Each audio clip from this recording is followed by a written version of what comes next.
people have not really been super happy with the Xbox One dashboard. Many feel it was kind of a step backwards from the functionality of the 360's dashboard.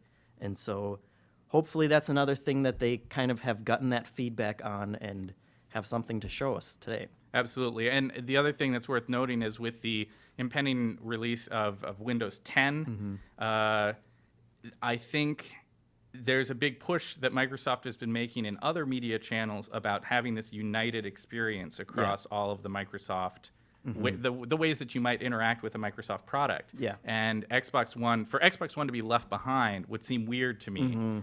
And so I would expect not only is there going to be a new dashboard, but one that ties people together with that new Windows experience. Yeah, they've always tried to do that. They've always said, like, okay, when PC is going to play nicely with the Xbox family, and usually that's like, okay, you can check out your avatar or whatever. Right. But they've been making a big push about Windows 10 being, much better for games, and it does seem like Xbox One is still going to be their primary platform for gaming. So they really have to bring that along and hopefully integrate them in an interesting way. There were a couple of interesting announcements within the last week from Microsoft. One of them came from a different company, which was Oculus Rift, saying that they were going to support streaming of Xbox One titles to the Oculus. So that's going to be a big deal, and I'd honestly be a little bit surprised if we didn't see a little bit of that today. Talking about that partnership with Oculus Rift, the potential for exploring virtual reality with Xbox One, that kind of thing. It remains to be seen what products might be able to do that in an interesting way. Yeah. They also said that Oculus is coming with an Xbox One controller, so it does seem that this is going to be, Sony has their Morpheus virtual reality headset that they're doing. Microsoft also has HoloLens, which we'll talk about in a bit, but it seems like they're also going in on Oculus Rift. And the one demo that they showed during the Oculus Rift press conference was really weird because it was for Forza, but instead of, putting on the headset and being inside the car's cockpit, you were inside a virtual living room and watching, a virtual screen of you playing Forza. So we still don't know. It's very meta. Yeah, we still don't know what kind of integration it's actually going to have with those games and how compatible it's going to be. But I would expect that they would, bring the Oculus out if it's as big of a partnership as it seems to be. They're going to want to show that off and how it actually works with the games. And it'll be interesting to see how they are doing. Supporting both Oculus and their own proprietary HoloLens technology, because those seem like they would be in some ways in competition, but maybe not. We'll see how things shake out. We also had an announcement just, I think, yesterday. We got some news about the new Xbox One controller, which is an awful lot like the old Xbox One controller. Some minor improvements. And again, I think this goes back to Microsoft is hearing the feedback, and they're trying to slowly improve and give people what they want. And so they said there were improved bumpers on it. They were a little clickier now. I think the thing that will probably affect most people is it has a standard headset jack now, so you don't have to buy a Microsoft-specific headset for that.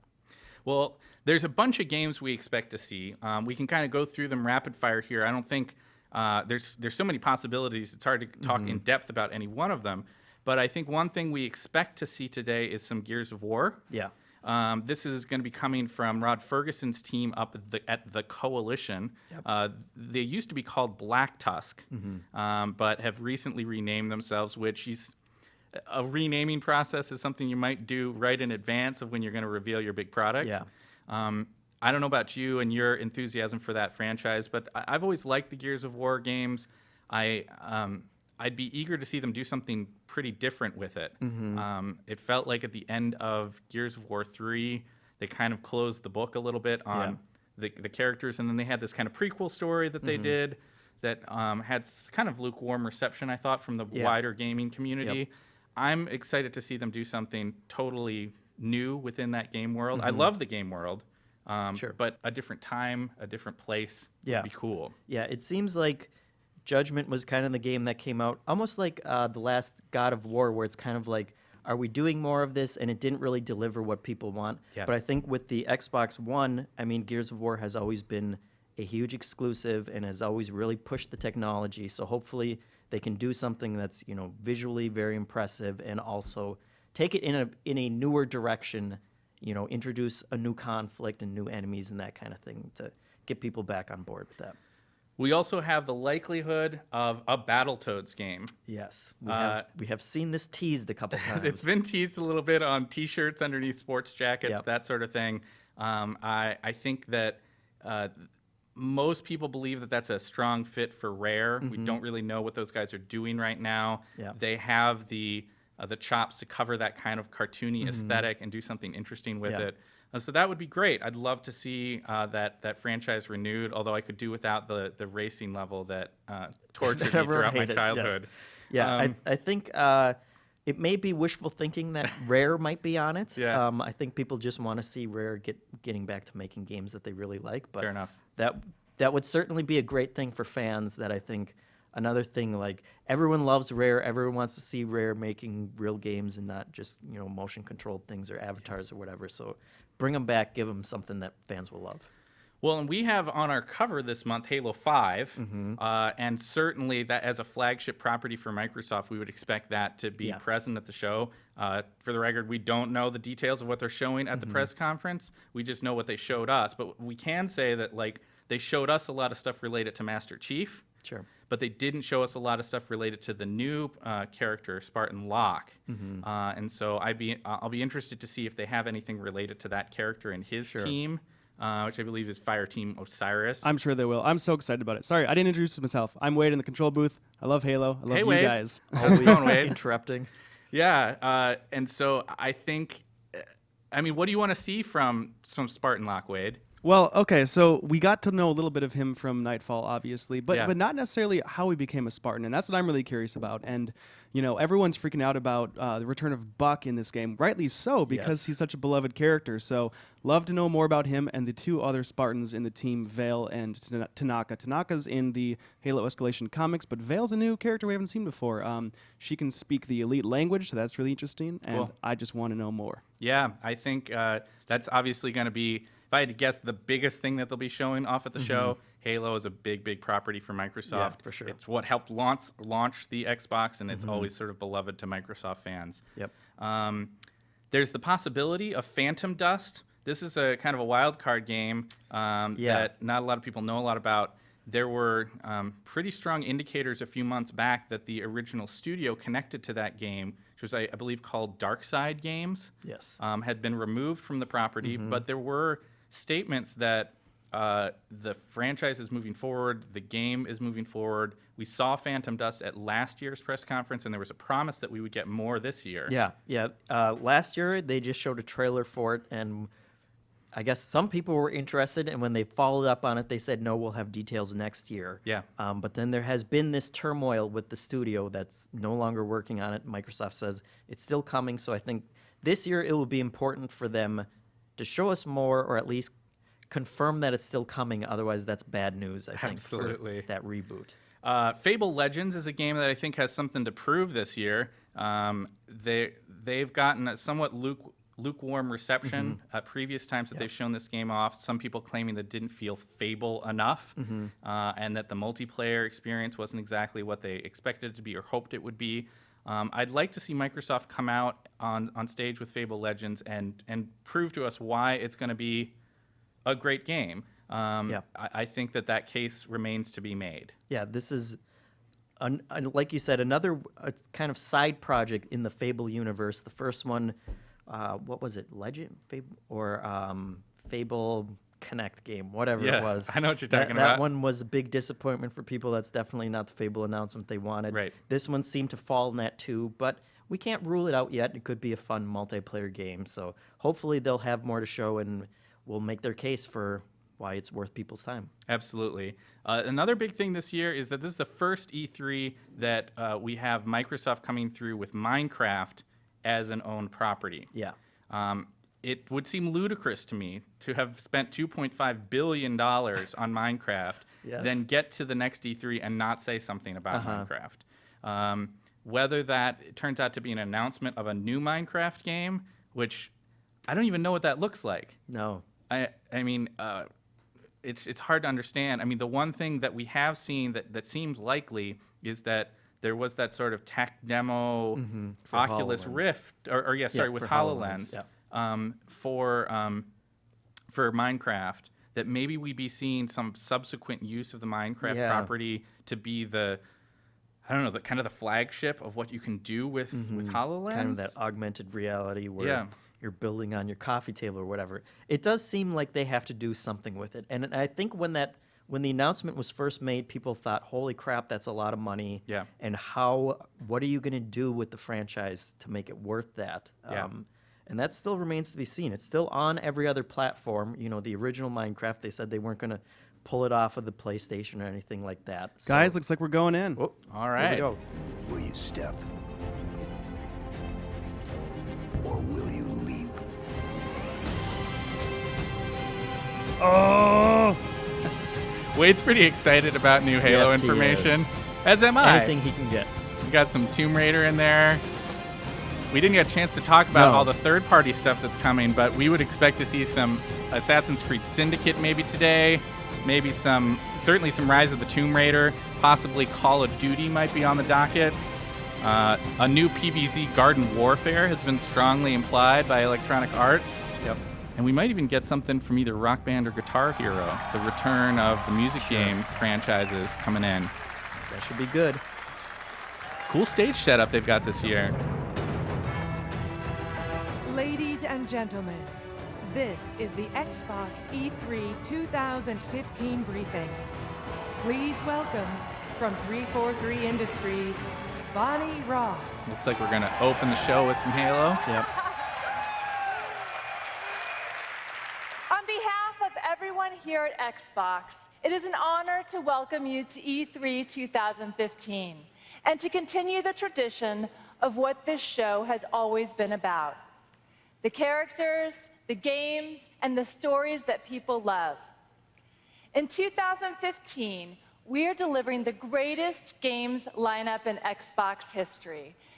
A lineup that includes new and innovative IP, groundbreaking indie games, blockbuster franchises, and of course, the best exclusive games launching this year.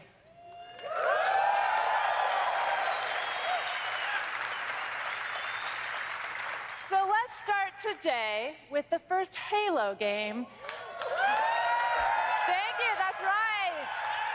That's where I want to hear the applause. Built from the ground up A lot for of Xbox Microsoft green One. shirts in the And the audience game right now. that fulfills both the promise of the Halo universe and the power of Xbox One. Master Chief, hero or traitor? Spartan Locke, friend or foe? Epic worlds, epic battles, epic scale. This is Halo 5 Guardians. Xbox One exclusive. Sounds like this is going to be epic, Jeff. Yes. Not just another target, you know. Every target is just another target, Buck. 0631 this morning. Master Chief was declared absent without leave. I'm a Spartan now, sir. I know who you are. Yet now you hunt another Spartan, the greatest of your clan.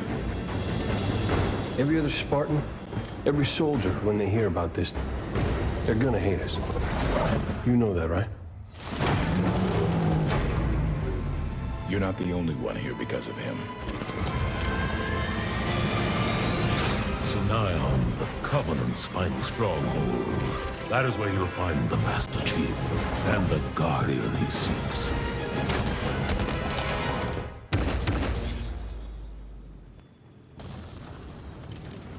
Let's move. Vale, keep an ear on comms. Affirmative. Buck, Tanaka, defensive positions.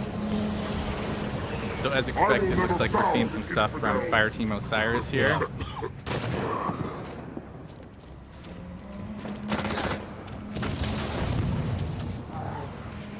Look, we sure the Chief came this way? Let's see. Activating the Artemis. Gotta read it. Vale, do you see this too? Let me take a look.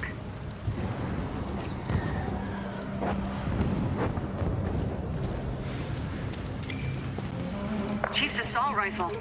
No ammo. Then the Master Chief's been through here. which means he has a head start on the Guardian. Let's get moving. I regret everything! I love it. That was great. Yeah. Looks like Arbiter's running the Covenant out of town. That's a beautiful We've been backdrop. fighting for this moment a long time, Vale. The Covenant's finally breaking.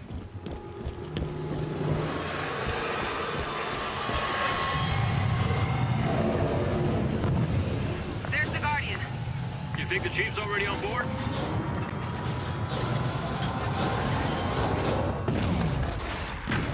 Watch out!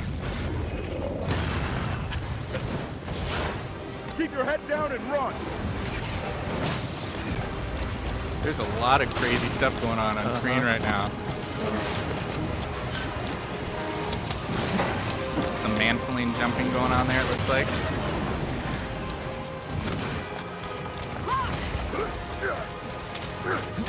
I'm okay. Keep going. Go, go, move, Martin!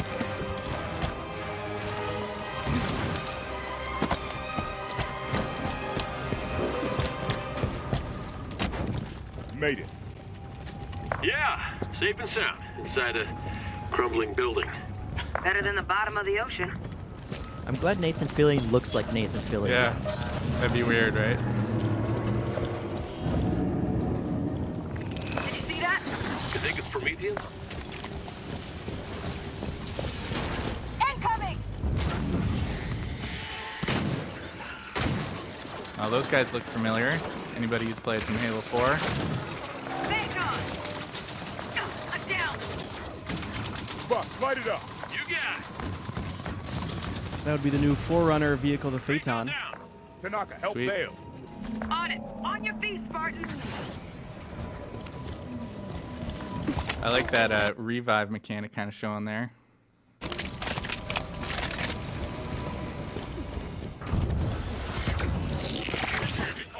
Soldiers!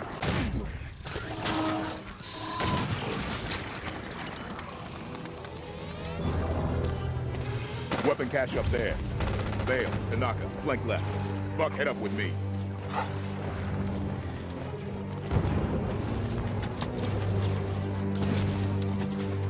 I love that there's some more consistent sort of like party chat going Yeah. on between the characters. Plasmacaster. Adds a little bit more weight to the story, even in this little brief snippet we're getting to see. Soldiers! Shoot, Sergeant! You will from him!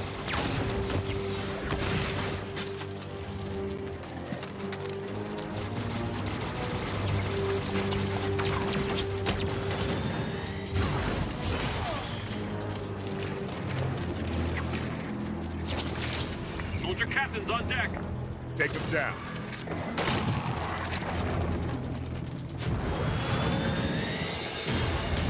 That's cool. I am the Warden Eternal, keeper of the domain and her secrets. Take him out. Cool. The Master Chief is called, but your passage is denied.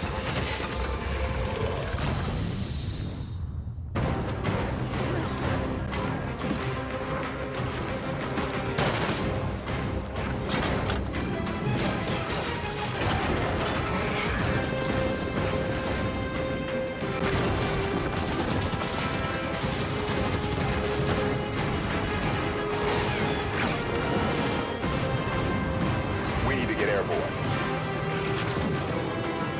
We are airborne at Forerunner face-on. That looks awesome.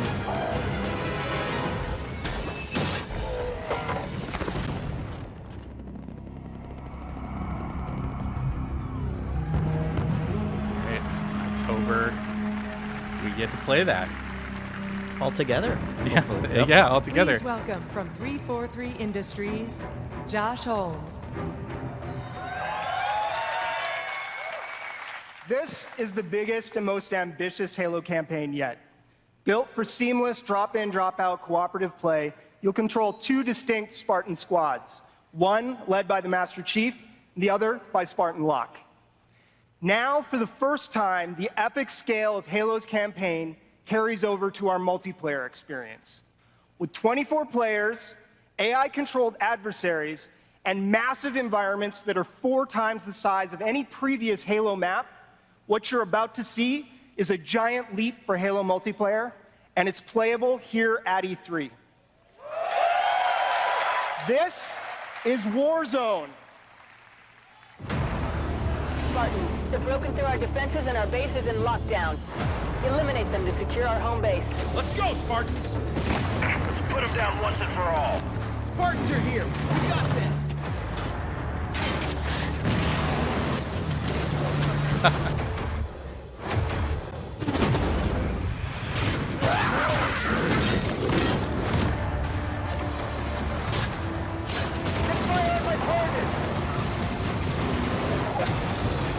This looks like total insanity. Yeah. Keep it locked down. How can you even tell what you're doing?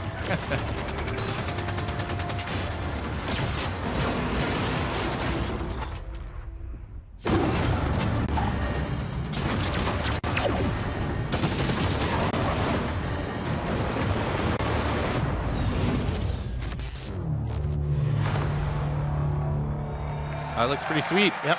Definitely something different for the multiplayer. Xbox One exclusive. World premiere.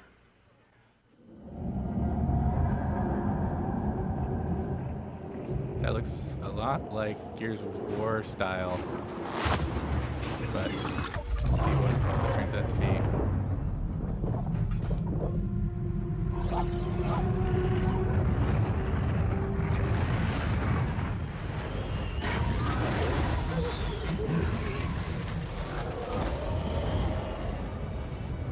Oh.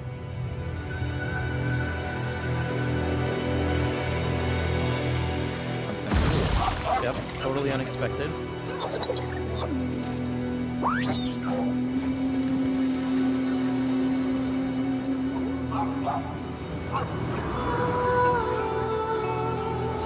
Come on, buddy.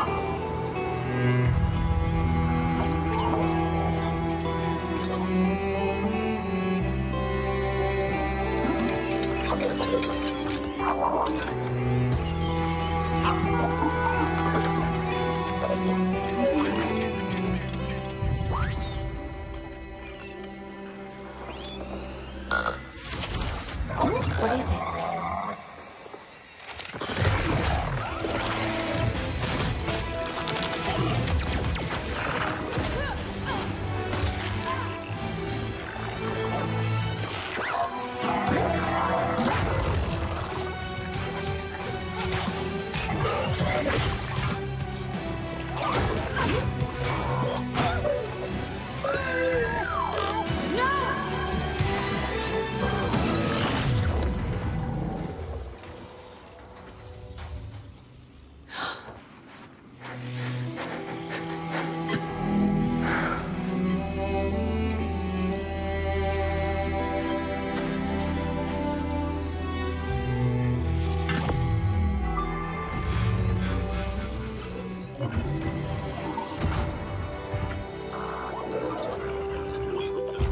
Welcome back, buddy.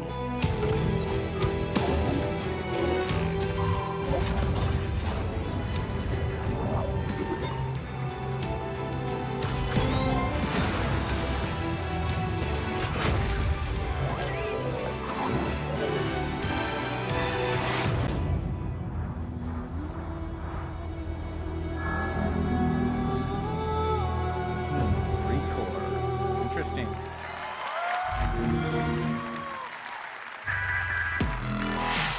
Ladies and gentlemen, the head of Xbox, Phil Spencer. Thank you. Good morning and welcome. Investing in and shipping new exclusive franchises is critical to our platform's success. We're proud to partner with Inafune-san, Mark Pacini, and the teams at Concept and Armature Studios to create ReCore, an exclusive new first-party franchise for Xbox One. That's great news.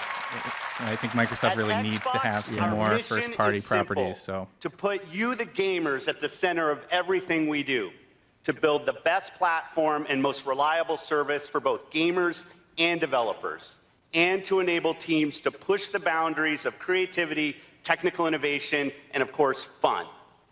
Today, you will see how we're continuing to invest and innovate for gamers across our platform, our service, our devices, and of course, our games. Anchored by first-party exclusives, we'll see a lineup of games from creators, developers, and publishers of all sizes that show the breadth, depth, and diversity of the games you will get to play on Xbox. These games make up what I believe is the greatest games lineup in Xbox history.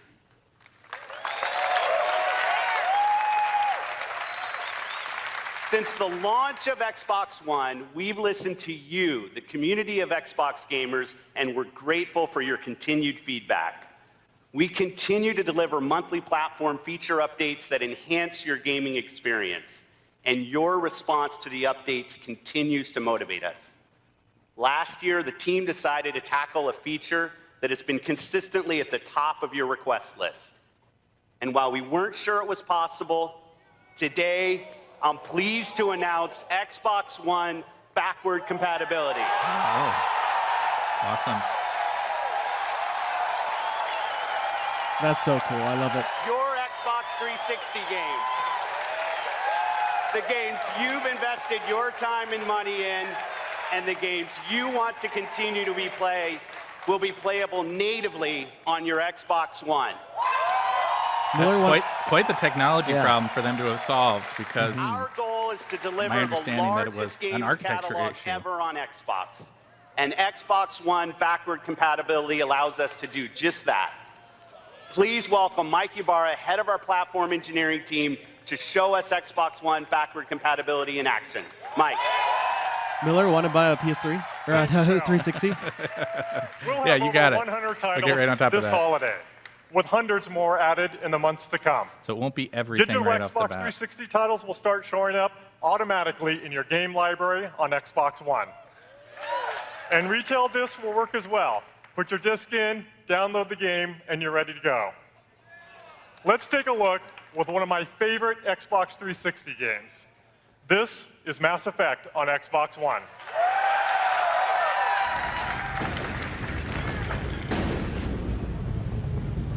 A little odd to be seeing a game that came out years ago on the Microsoft stage, but it's nice that they're showing off that it works, that they already have it up and running. But better, thanks to the power of Xbox Live.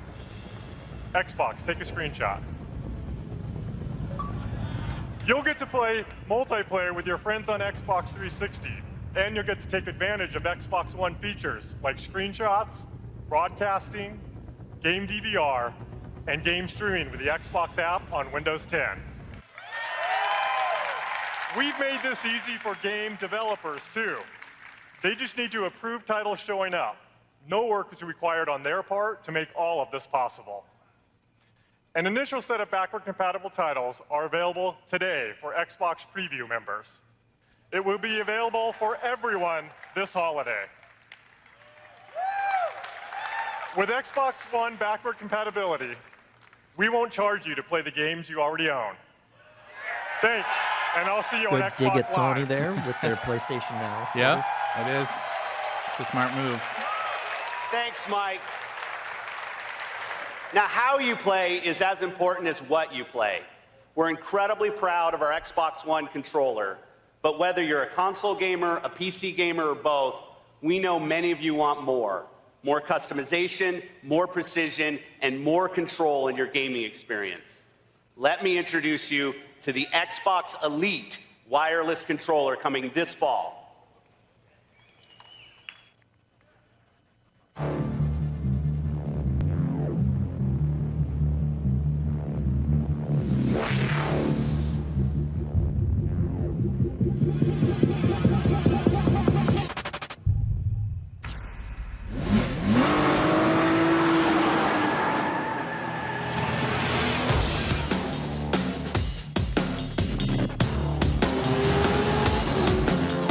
Number of third-party controllers that are used by a lot of pros that have those sort of backward pads on the back of the controller. So it's interesting to see first-party embracing that system.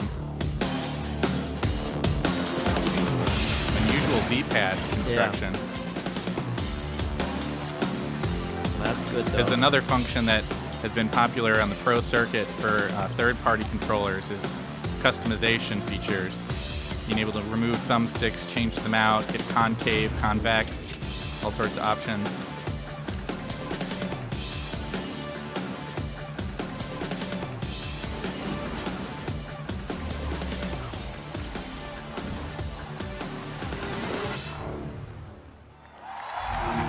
Looks like a cool controller. Yeah, a solid upgrade. Already, it's sort of the gold design, director, I think, Bethesda Game accepted as one of the best Studios, controllers out there. Todd So, Howard. Oh, Todd Howard. well, he was on stage last night to show off It is Fallout. great to be back here, and even better to see so many familiar faces. We had an amazing experience on Xbox 360 doing Oblivion, Fallout 3, Skyrim, and we're excited to finally bring what's special about our games to Xbox One. We like to build the biggest, craziest game worlds we can, and when that world is Fallout, there's nothing else as fun to build. In Fallout 4, you experience the events of a nuclear war. Forced to abandon your home, you take shelter in an underground vault. Events transpire and you emerge 200 years later, the sole survivor of Vault 111. This is an enormous dynamic world where you can create any kind of character you want, go wherever you want, and do whatever you want. Player freedom is our #1 goal.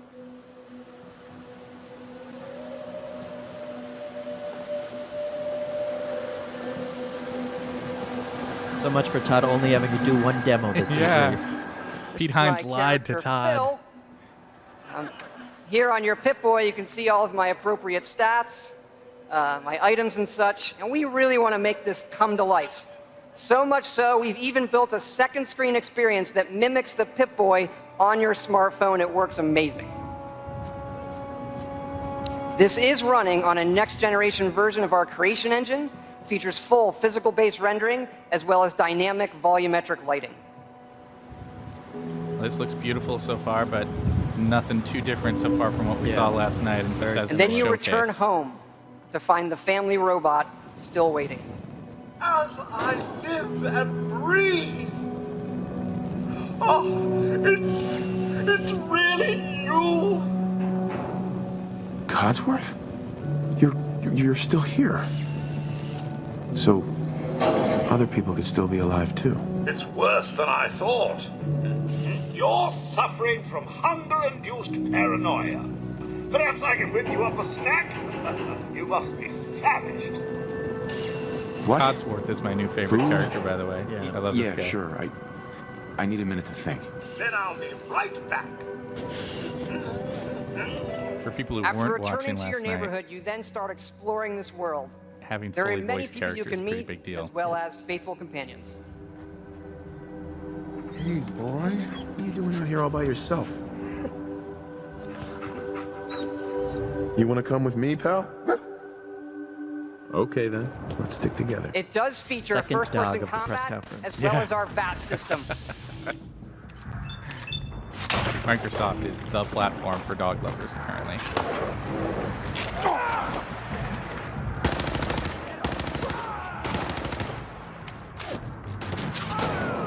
Hey, you! You see that laser musket on the ground? Grab it and head inside. I've got a group trapped in here. Okay, so this is This a little laser bit new, I musket is think. one of our signature weapons in the game. You crank it and then let it loose.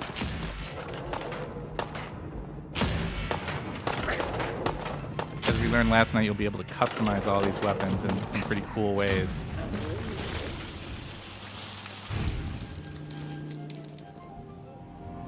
Man, I don't know who you are, but your timing's impeccable.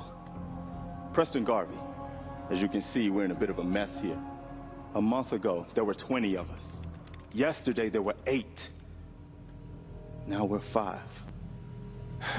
I'll help if I can. Well, we do have one idea.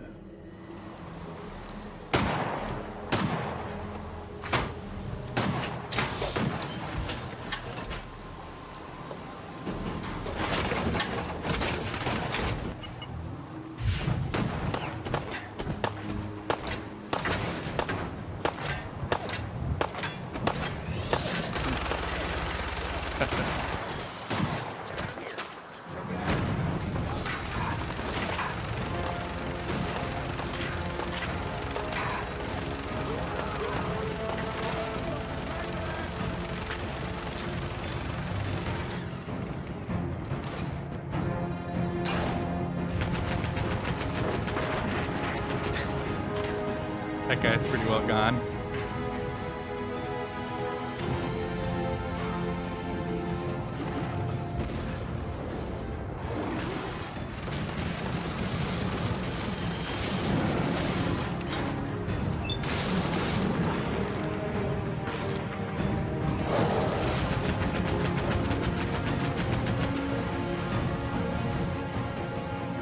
From here, you'll explore the most ambitious game world that we have ever created.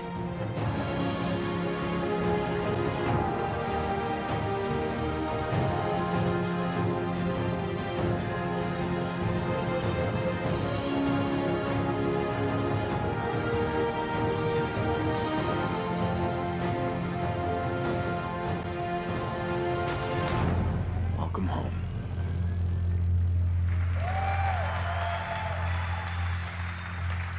Some new stuff. Thank you. A little bit new stuff. Like I said, it's great to be back here working with the amazing folks at Microsoft, many of whom we've worked with for 15 years, going back to Morrowind on the original Xbox.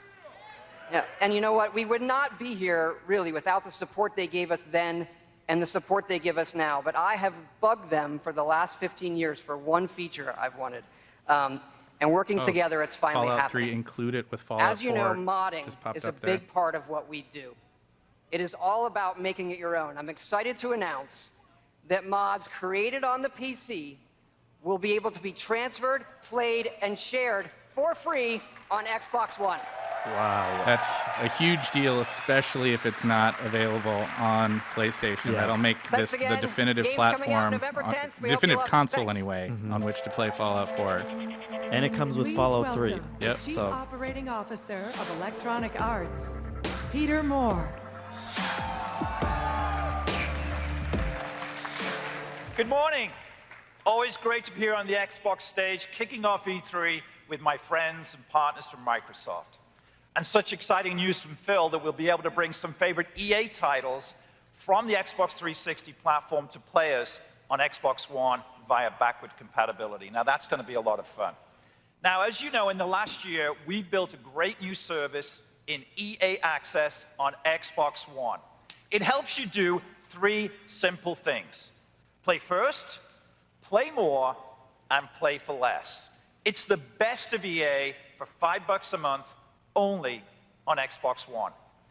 I know a lot of you out there are excited to play our next big title, Madden NFL 16, when it launches on August the 25th. Go Madden. But with EA Access, you'll be the first to play starting on August the 20th. The same goes for Need for Speed and all of our other upcoming titles. With EA Access, you're going to get to play EA's newest releases before anyone else. Members also have unlimited exclusive access to the Vault, the constantly growing collection of EA's biggest and best games for Xbox One. All of these titles you see behind me are ready to download and play as much as you want, whenever you want. And it's about to get even better, because this week, we're dropping a Titan on it.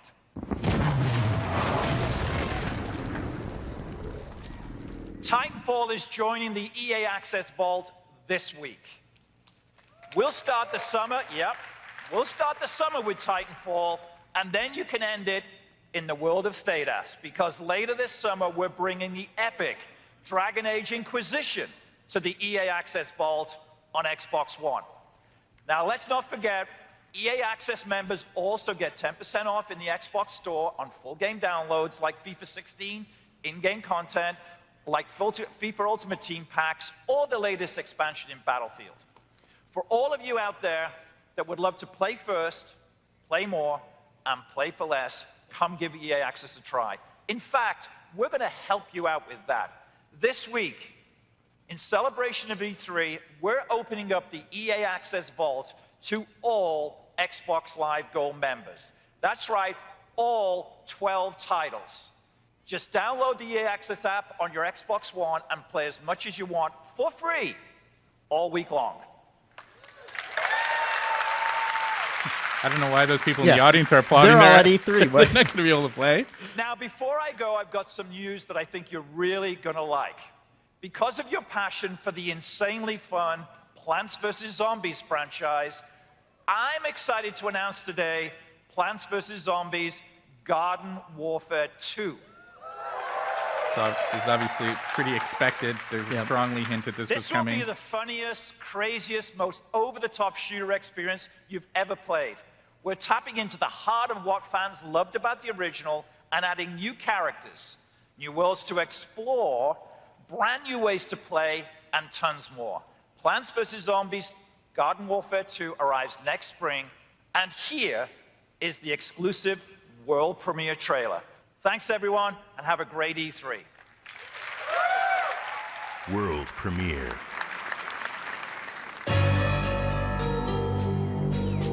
Since the dawn of time, plants have protected suburbia from the zombies. But now the world has changed. Welcome to Zomburbia.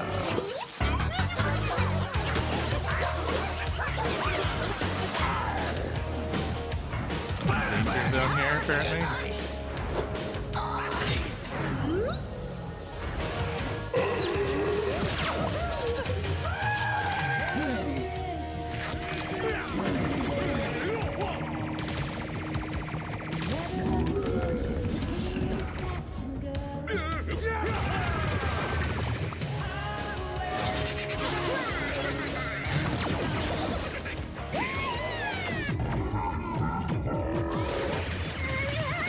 I don't even know what to make of what's happening on screen right now. This is very weird.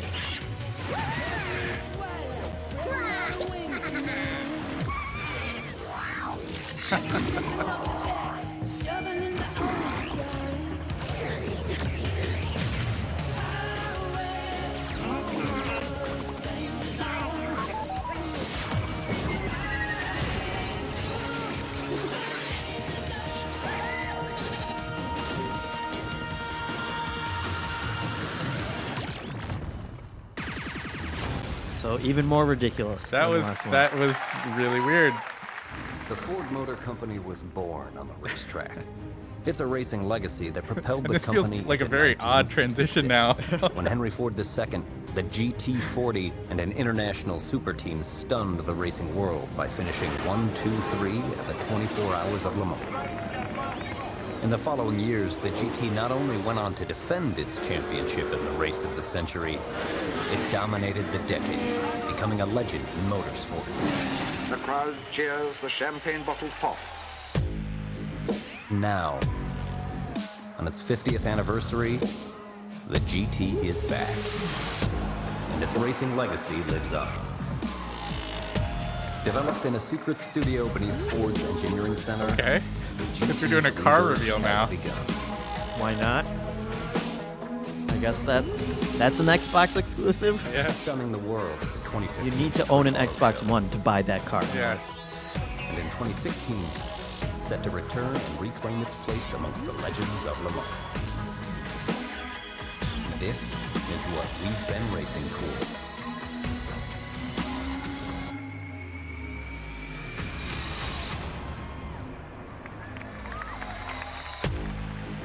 Ladies and gentlemen, from Ford Motor Company, Henry Ford III. Okay, this is and from this Turn got 10 very Studios, odd. Dan A strange Greenawalt. detour, yeah. Thank you. Xbox is the home of racing. Forza has built a reputation for innovation, quality, and dedication to its fans. Partnering with Forza allows us to bring the Ford GT to everyone. Thanks, Henry. Forza Motorsport 6 is the most beautiful, the most technically advanced, and the biggest game we've ever built. Let's take a look. All right, Xbox One new Forza exclusive. here.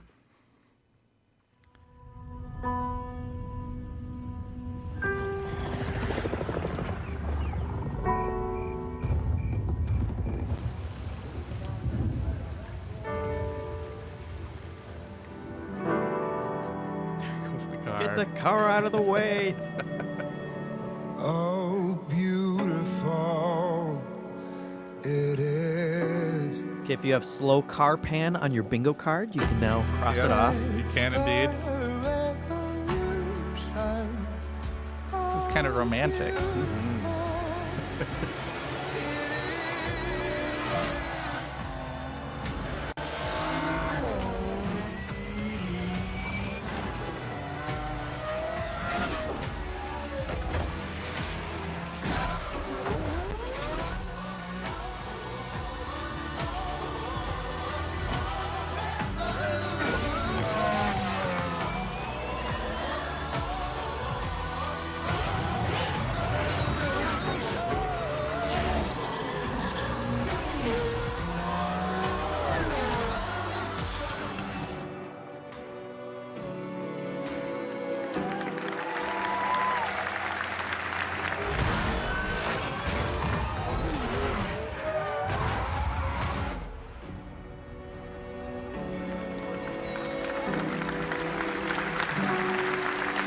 Let's see if they mention any kind of Oculus support for it. Yeah. World premiere. Oh, we're moving on. Okay. Never mind.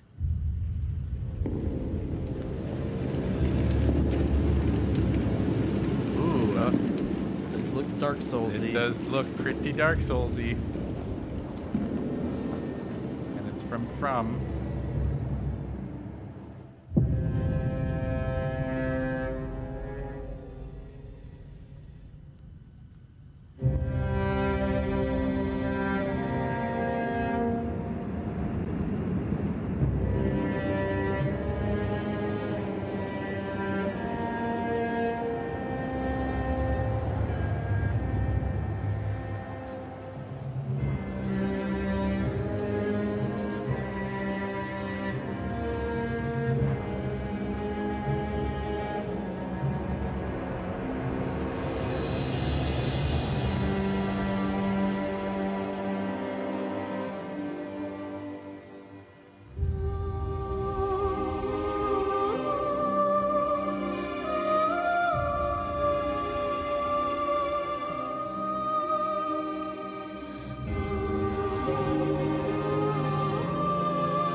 I dread fighting that guy, Miller. I know. He's going to be trouble.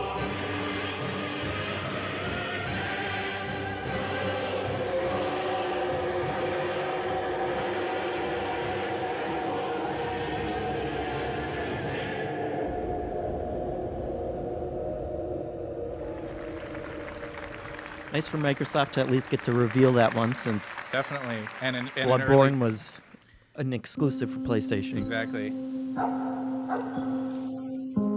We were always told it might come to this. This is also Dark Souls. No, just kidding. That one day, everything we ever knew could end. Division.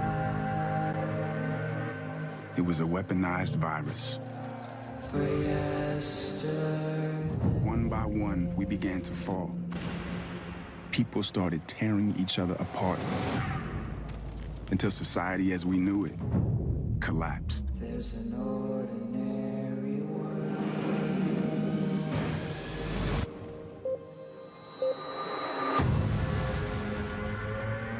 It was a signal that the normal lives we led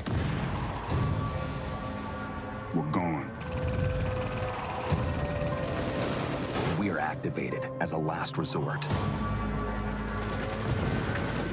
We are the Division. We don't know how many of us there are. or what it will take to save what remains. But there is one thing we do know.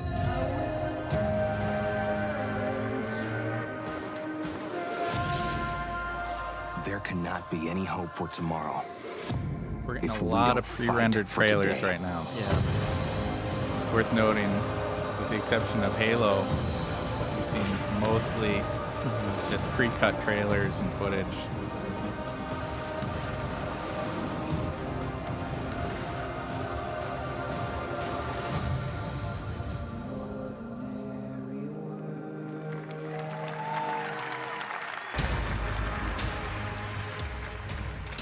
Please welcome President Ubisoft Americas, Laurent Detat.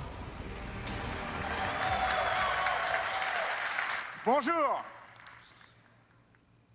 What you just saw is footage from our next chapter in the Tom Clancy family. The Division is a deep, realistic action RPG that feels personal. This is New York. You belong in that world. You recognize it. You could be there. assuming, of course, that you're a secretly trained agent, which video games will make possible for you. Our Tom Clancy games and Xbox have a shared DNA since the original Ghost Recon shipped on the very first day of the Xbox Live service. Since then, live players have been among our most passionate fans. That's why I am pleased to announce that Xbox One players will be the first ones to try The Division via an exclusive beta this December.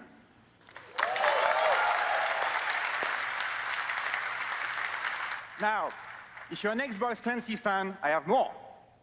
On October 13, we launch Rainbow Six Siege, the next installment in the Rainbow franchise. Think simple, fun gaming roots blessed with next-gen technology. Most players love it for the intensity. For me, it's the destructible environments that really hit the spot. When Siege comes out, fans of the series will also be able to play the full versions of award-winning Rainbow Six Vegas and Vegas 2, thanks to the backward compatibility on Xbox One. Better yet, those two games will come free with Rainbow Six Siege. I think we're going to be hearing that a lot Yeah. with new games. Until then, let's take a look at this groundbreaking game. Thank you. Siege had a strong showing last year at E3, so it's not surprising that we're getting a little bit more about it here. But the beta news is new. Looks like bombs in the back on the right. Yeah, that's it. All right, let's go. Rick, you and Shane go up top like you did last time. Right behind you. Going right. You're locking it down. I see him. Yep, 2 barricades on the left. Ready? Go, man. Use a sledge. Go. Got him. Right there. Right there. He's right on you. Throwing smoke. Let's go. Got him. Got him. Hold the wall. Planting charge. Take him out. He's right at the door. Bombs in there. I'm on it. Give me a sec. 3 seconds. Only 2 seconds. I got it. All right, man. Let's go. Wait for it. Boom! They're flanking us. I'm down. Right behind that wall. Keep moving, guys. I see him. Yeah. Nice shot.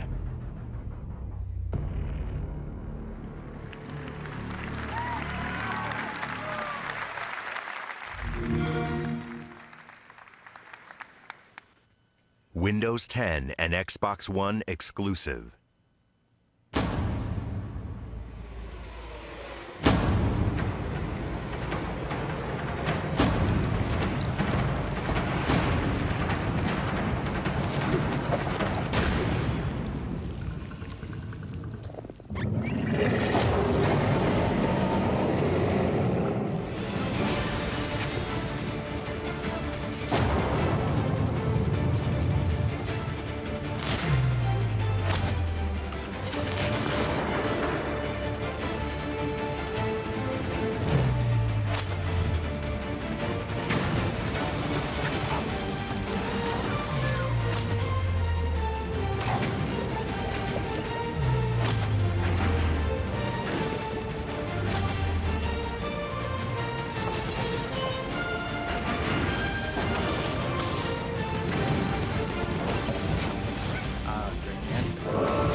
Come with me.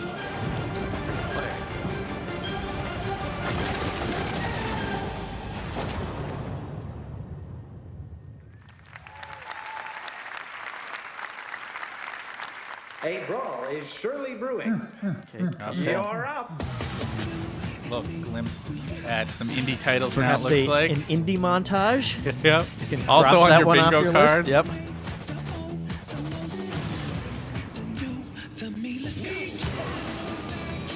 Some great titles being shown here. Flame in the Flood and Cuphead are a couple of my favorites.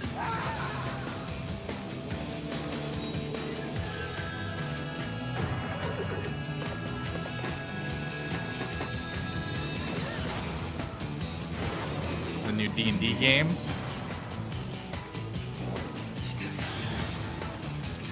Boat Simulator. Of course.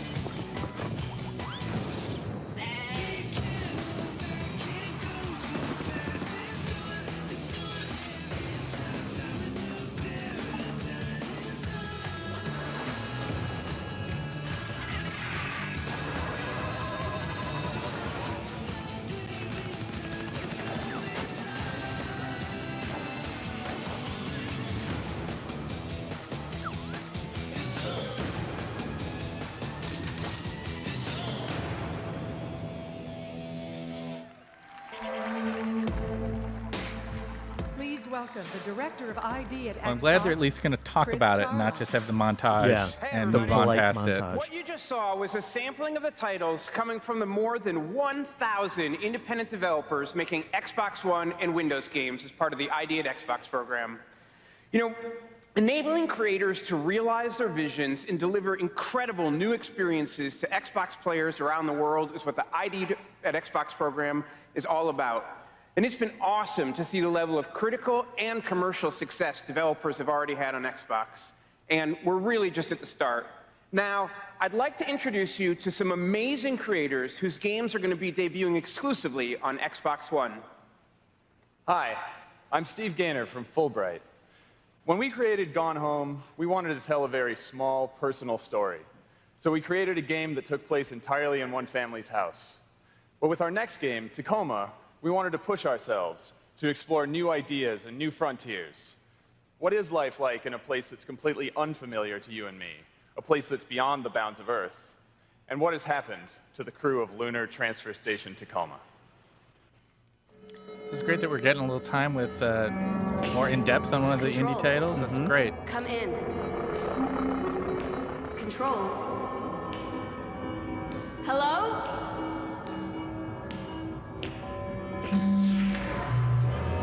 Odin, where is the crew?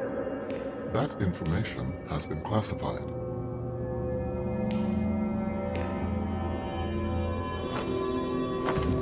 So first on Xbox One.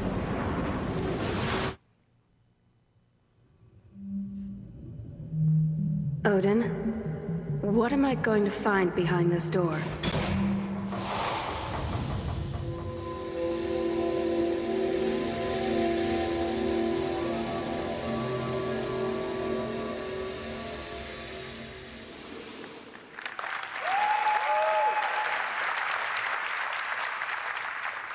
Hi, I'm Derek Bradley from Aurora 44.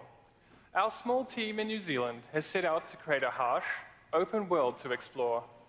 One where it's up to you to determine who is friend and who is foe, in a place where player-to-player relationships are key to survival. But who to trust, who to fight, and who to run away from are all decisions you must make for yourself.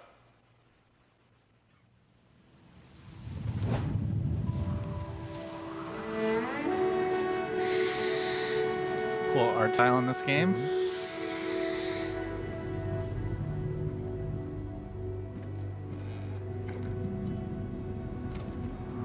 Only on Xbox. Yep, this one's a straight up exclusive.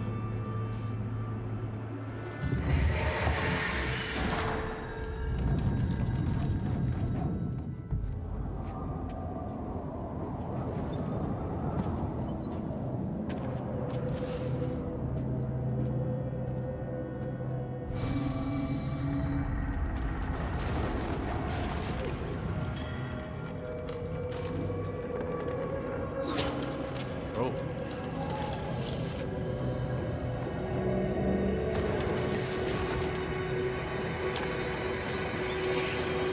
Time to leave. No doubt.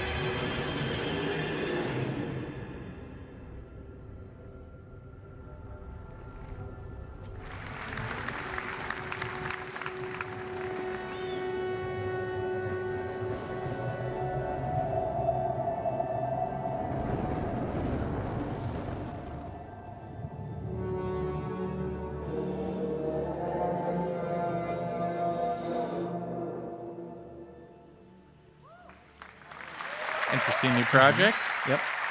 Hi everyone, I'm Sherida from Tiger and Squid. Beyond Eyes is the story of Ray, a young girl who for the first time in her life has to leave the safety of her childhood home and go explore the outside world. But being blind, Ray has to visualize the world through other senses, such as hearing, touch and smell. I made Beyond Eyes because I wanted to share with the world a story of hope.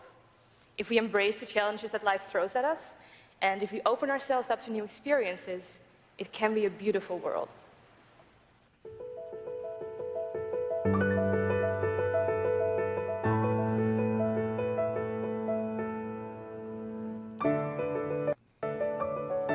So this one's a timed exclusive. Beautiful kind of watercolor aesthetic going on with this one. I like it.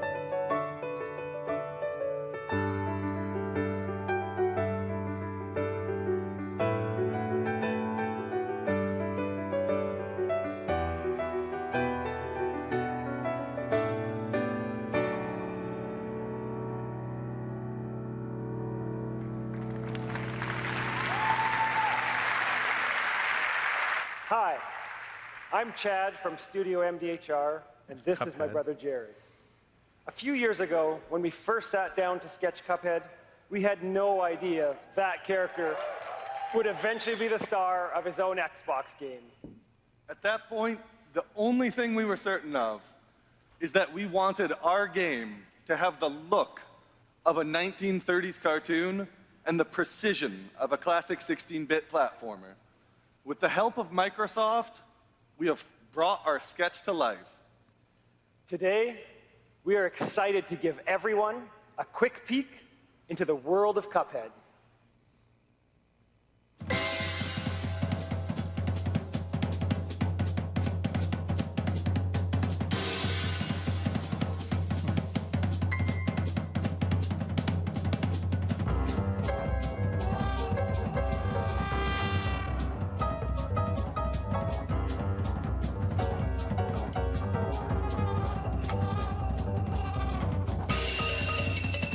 This whole game is built around boss fights. Yeah. It's an interesting thing. It's like basically like one Mega Man style boss fight after the next, but with this awesome 1930s art style going on. Can be played entirely cooperatively as well.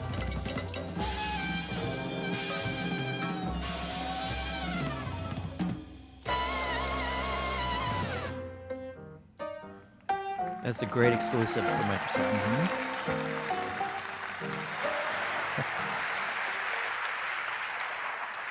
That's rad. Those last four titles really show the breadth of experiences that independent developers are bringing to Xbox One today. And we'd like to really thank those creators for joining us on stage and sharing a peek at the experiences they'll be bringing to Xbox One and Windows 10. Now, I'd like to talk about a new pilot program we're launching for independent developers called Xbox Game Preview. Game Preview is a new type of offering that lets gamers buy and play a selection of games while they're still in active development. It enables the community to get involved and even help Sounds like the shape the equivalent final of Steam's outcome of early their access. feedback. So this type of early access gaming is already popular on PC, and we're excited to offer it to our players. But we want to make sure it comes to console in a way that makes sense. So every game in the program has a free trial, so you can play it and then make an educated decision on whether you want to jump in early or wait and see how development progresses. We'll be launching a select number of games into the Xbox Game Preview over the next year, including the following titles: The Long Dark by Hinterlands, Sheltered from Unicube, Elite Dangerous from Frontier, and DayZ from Bohemia Interactive. Pretty cool. If you'd like to join the Xbox Game Preview community and get involved, you can do it starting today. Later this afternoon, The Long Dark and Elite Dangerous will be available for download on your Xbox One. Please give them a try. Can't wait to hear what you think. Now, before I go, I'd like to welcome to the stage one of the true visionaries of early access game development to talk about his new IP, which is going to be launching exclusively on PC and Xbox One. Please welcome the creator of DayZ, Dean Hall.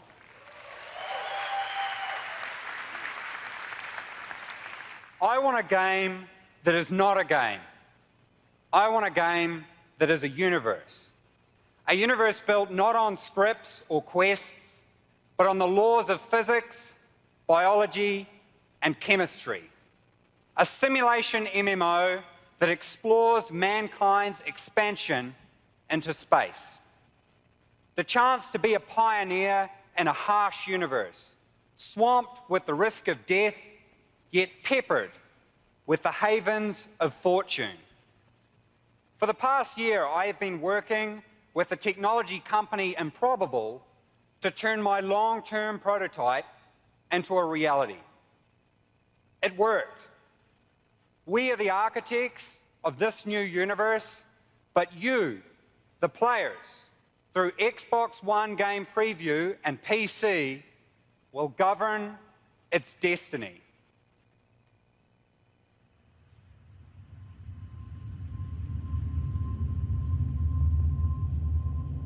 You've been wrenched. Not again. Every time. Not all day.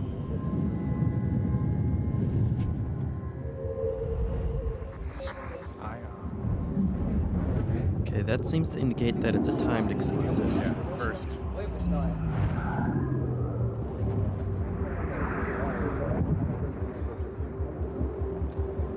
But notably, another trailer without any gameplay.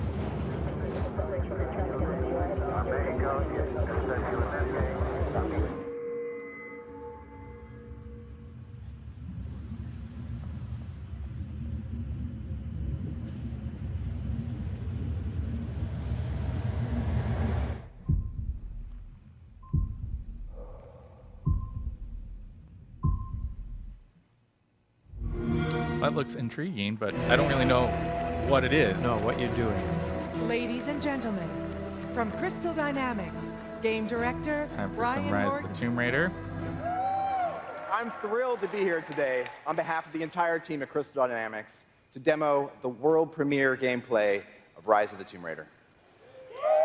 Xbox exclusive. Holiday 2015. Happy we're getting back to actually seeing some gameplay in action. Yeah. That's great news.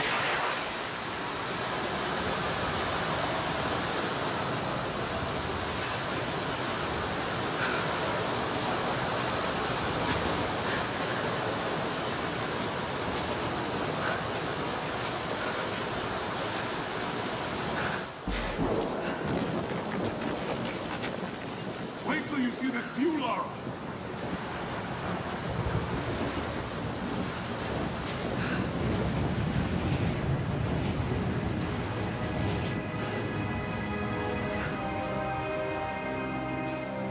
I guess if I was going to hide a lost city, this might be the kind of godforsaken place I'd do it.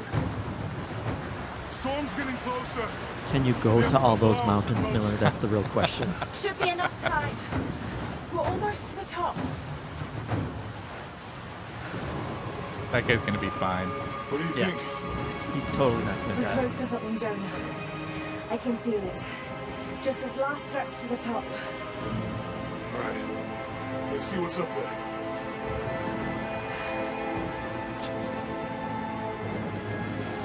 I believe he's one of the characters they introduced in the first game, Looks right? like we climb from here. One of the other shipmates. I can't remember. Right. You ready? Let's do it.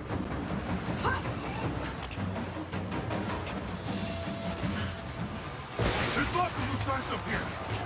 Let's take it slow and steady. Just stay with me. Look out! Hold on. I'm gonna dig in. Can you make it across? I can make it. Whoa! Holy shit! I don't think I can make that jump. Stay there. I'll anchor a line for you at the top.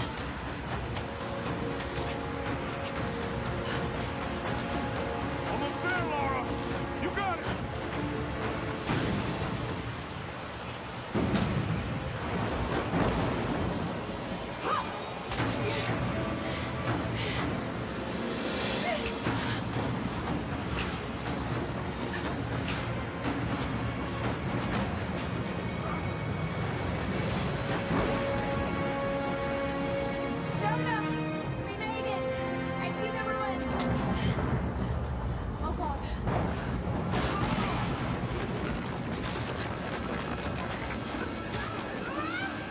happened to our axes? I got you! Laura! Can you hear me? Yeah. I'm gonna pull you back up! There! Over there! Quick! Swing me to the other side! Okay, here goes.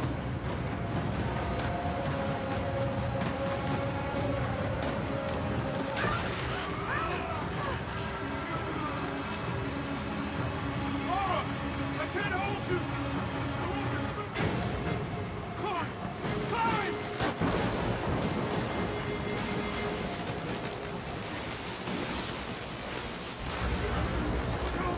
Oh, jeez. Go back, shoulder! Get the shoulder!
She needs to dress warmer.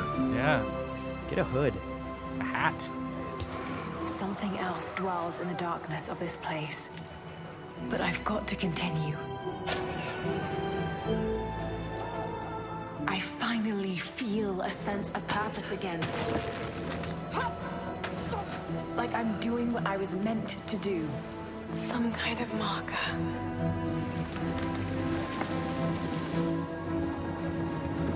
The journey will be perilous. But I must find a way.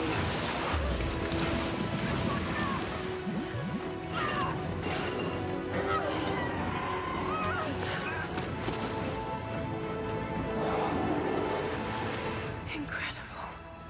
This is it.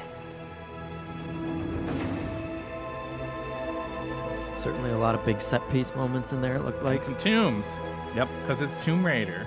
Gotta have them. Well, you don't, apparently, based on previous Yeah, games. last So it's one. great that we're going to have a little bit more of that stuff this time around. Xbox One exclusive.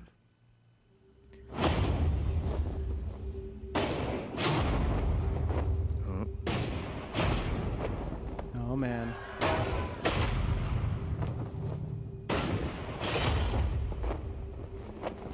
Guess we're going to find out what Rare's up to. Yep. You never forget your first game. And the more of them you play, the more of them you love. Every memory is a story to cherish and share.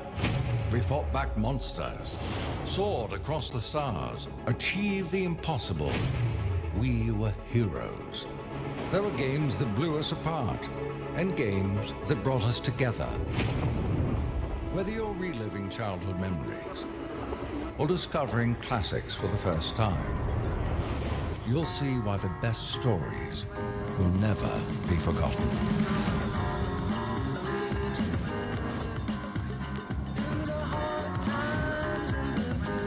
Okay. Okay. So $30 for 30 games. 30 Rare games. That is a huge value, though not a new Rare game if you were hoping for that. But I'm still crossing my fingers.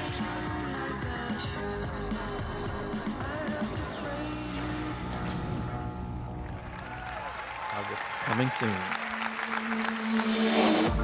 Please welcome studio head Rare, Craig Duncan.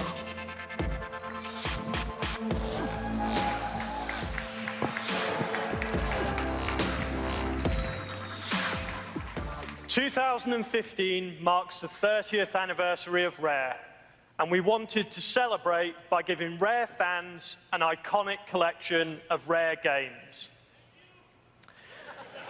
Love you, man. One of the things that Rare has done consistently over 3 decades is evolve as a studio. Rare has redefined genres with its own special formula, and we're ready to do that again. Today, I'm proud to give you a first look at a new exclusive game from Rare. A game that will allow our players to have unique and memorable adventures together, a shared world adventure game. Set in a fantastical world, this game will bring players together and give them the freedom to play with limitless possibilities. This is by far the most ambitious game Rare has ever created. Sweet, I spoke too soon. Xbox One exclusive. World premiere.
Looks like Rare is making Assassin's Creed Black Flag. Yep.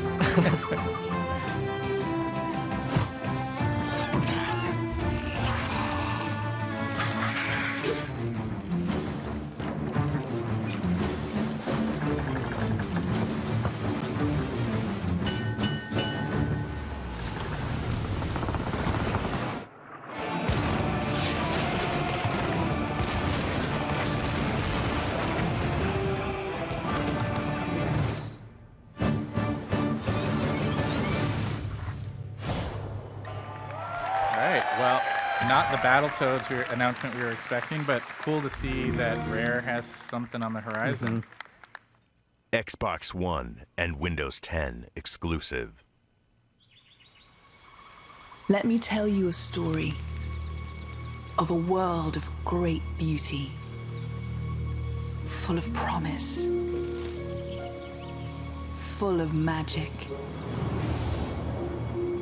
and lately, full of adventurers.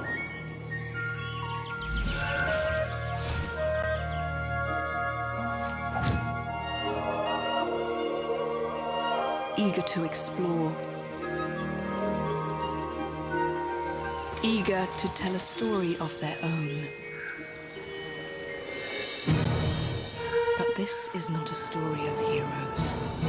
They are intruders in a land that does not want them.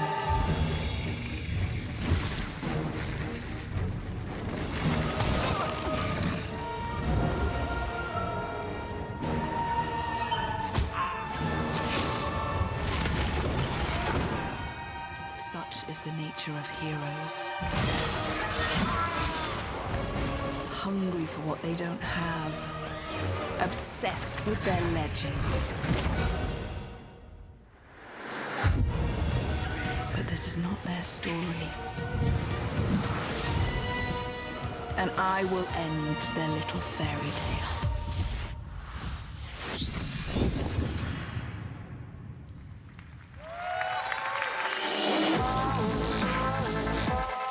Joining us from Microsoft Studios, Kudo Tsunoda. Games like Fable Legends Kudo show our without commitment glasses. to putting fans and gamers at the center of everything we do. Legends is free to play on both Xbox One and Windows 10 PCs. This means Fable fans running Windows 10 will be able to play with their fellow gamers on Xbox One. Anything you earn or buy on one version of the game becomes part of the experience on the other. And if you love gaming, more is coming. Windows allows developers to push the boundaries of creativity, to deliver gamers experiences they will love, from console gaming to PC gaming, even virtual reality gaming. Today, we are proud to announce a new relationship with Valve VR.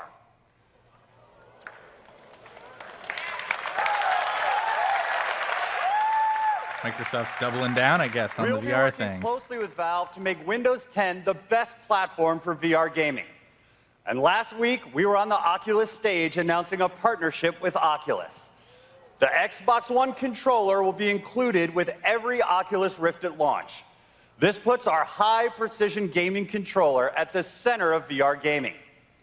And Xbox One games will be playable on Oculus Rift. By streaming Xbox One games to Rift through Windows 10, gamers can play the games they love on the newest devices. Microsoft's also pioneering a new era of holographic computing, an era of mixed reality, the ability to bring holograms into your real world. In January, we unveiled Microsoft HoloLens, the world's first untethered holographic computer powered by Windows 10. Holograms mixed with your real world unlocks all new experiences, freed from the boundaries of your screens. So far, we have shown new ways for people to create, to communicate, to work, and to learn. Today, we are very excited to show you how Microsoft HoloLens can change the world of gaming.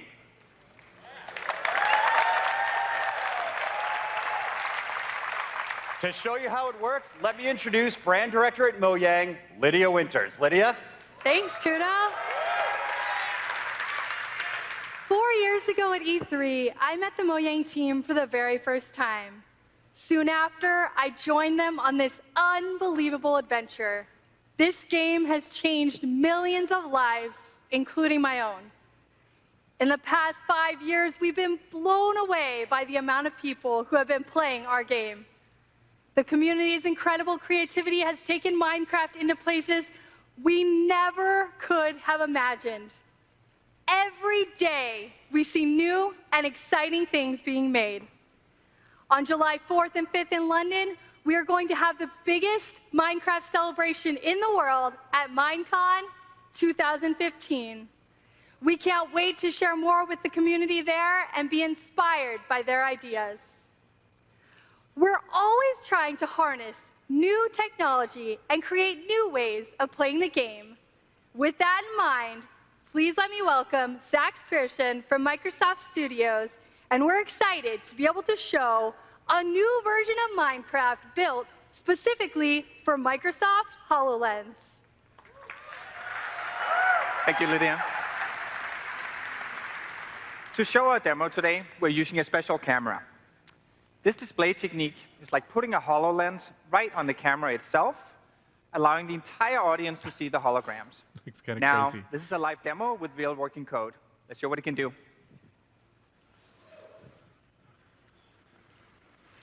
You can play the Minecraft you know today on HoloLens. Zach's grabbed his Xbox controller to play through a giant holographic portal into a 3D Minecraft world right on the wall. Even though I don't have a HoloLens, I'm able to play together with Zach from my Surface. Are you going to come join my game, Lydia? I'm in now. I see you, jumping around. One of the cool things about HoloLens is that it lets you display Minecraft virtually anywhere. You can get different perspectives on your Minecraft world. It's It's awesome to play with the controller, but could we show them something new, Sax? Sure. Let's take our experience off the wall and then put it on the table over here. Create world.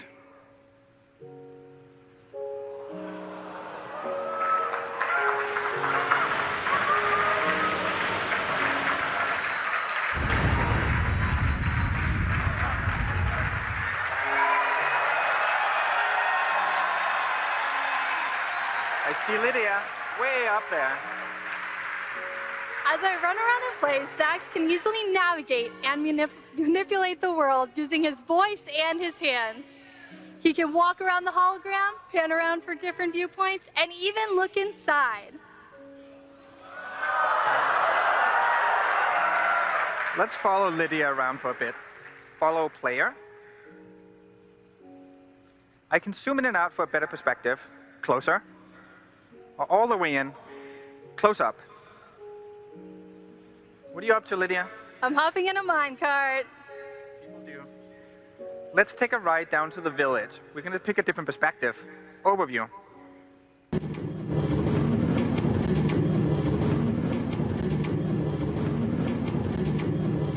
It's incredibly cool to have Minecraft on your table. Imagine seeing your own worlds like this.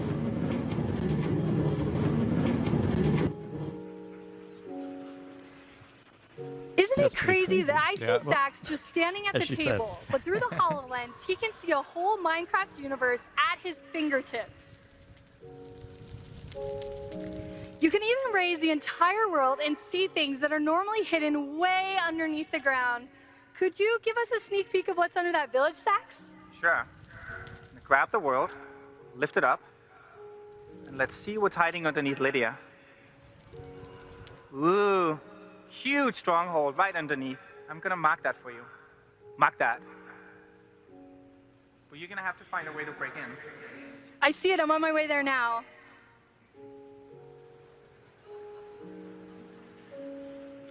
I'm placing some TNT so I can blow my way into this stronghold. I could use a light though, Sax. Good strategy. Using HoloLens, I have access to all console commands in Minecraft, just using my voice, but I can just focus my gaze on the TNT and say, lightning strike.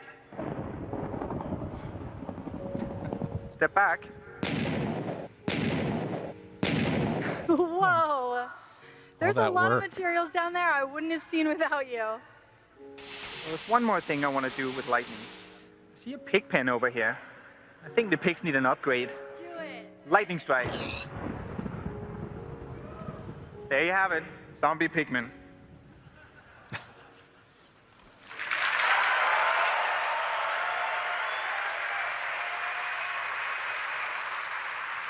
From playing Minecraft on your wall to an entire world right on your table, Microsoft HoloLens gives the community a different way to play in the worlds they already love. We will have even more Minecraft news to share at Minecon in a few weeks. Thank you. Ladies and gentlemen. Cool showcase of what the HoloLens can do. Different tech. I'm glad they figured out a way to actually show it so people could see it. Because Absolutely. that's always a problem. Looks like we're finally going to get to that Gears of War news we were thinking about. Here at the Xbox E3 briefing. And this year, we're taking you back to where it all began. Today, I'm happy to announce Gears of War Ultimate Edition. The original Gears of War, completely remastered and modernized for Xbox One and coming August 25th. It's the first at its best. Fully rebuilt in 1080p, loaded with new content and 60 frames per second in multiplayer. And you can play that multiplayer early in our one-week public beta that starts today. So tune in to the Xbox Daily Live from E3 this afternoon to learn more. Oh, yeah, and one more thing. I wanted to give you a taste of something else we're working at the Coalition. Thank you. Xbox One exclusive world premiere.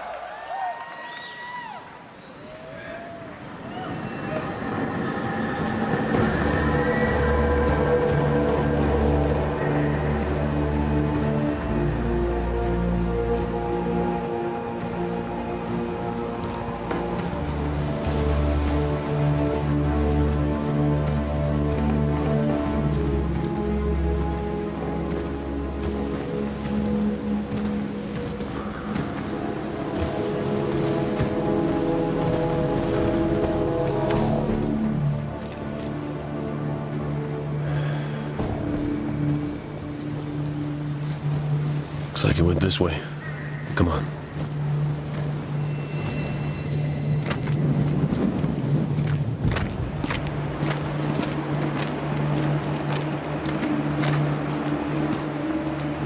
Hey, wind's picking up. No need to worry just yet. And watch it. That thing could be anywhere.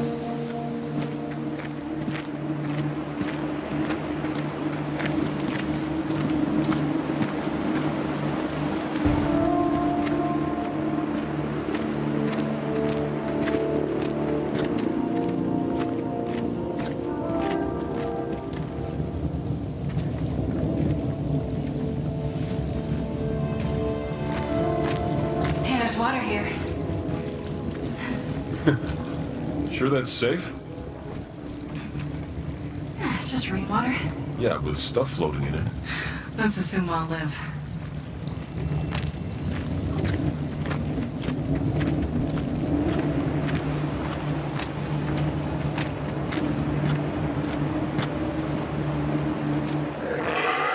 Tell me you heard that.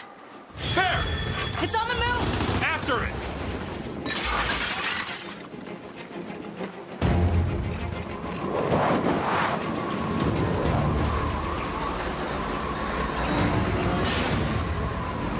Wind flare incoming! Get inside the fort!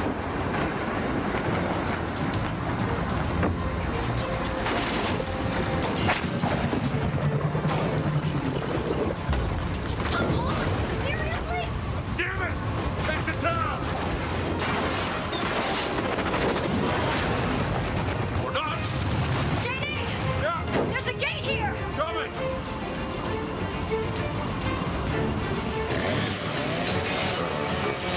Go!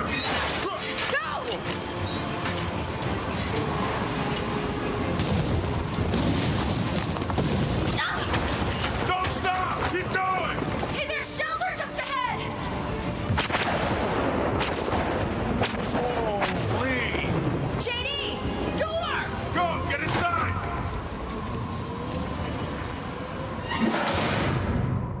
Now what? Now we find out if that thing's in here with us.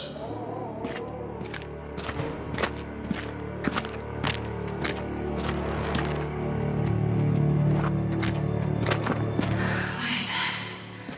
I don't know. Let's go check it out. It's glowing. Ugh. Through here. Ugh. What is that? Don't touch it.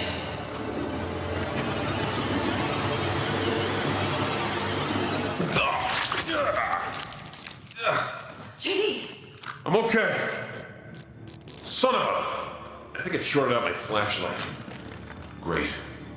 Well, you're glowing now, so that's good. Let's just get the hell out of here.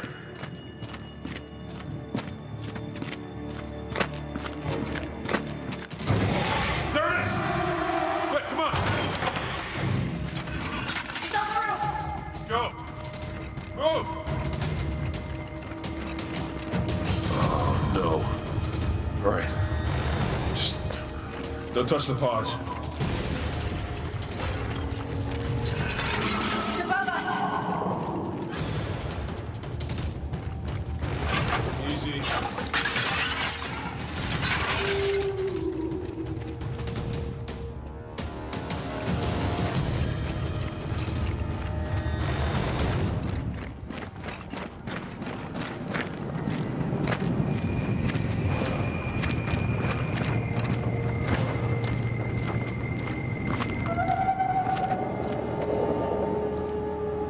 I'm beginning to think we're not the hunters anymore.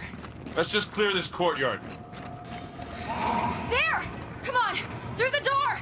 Yeah, going!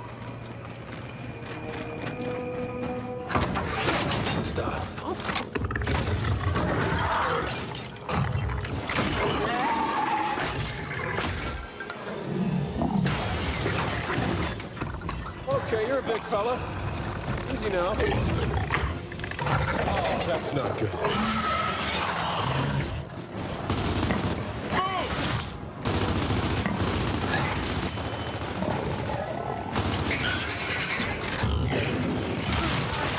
JD, could use some help here!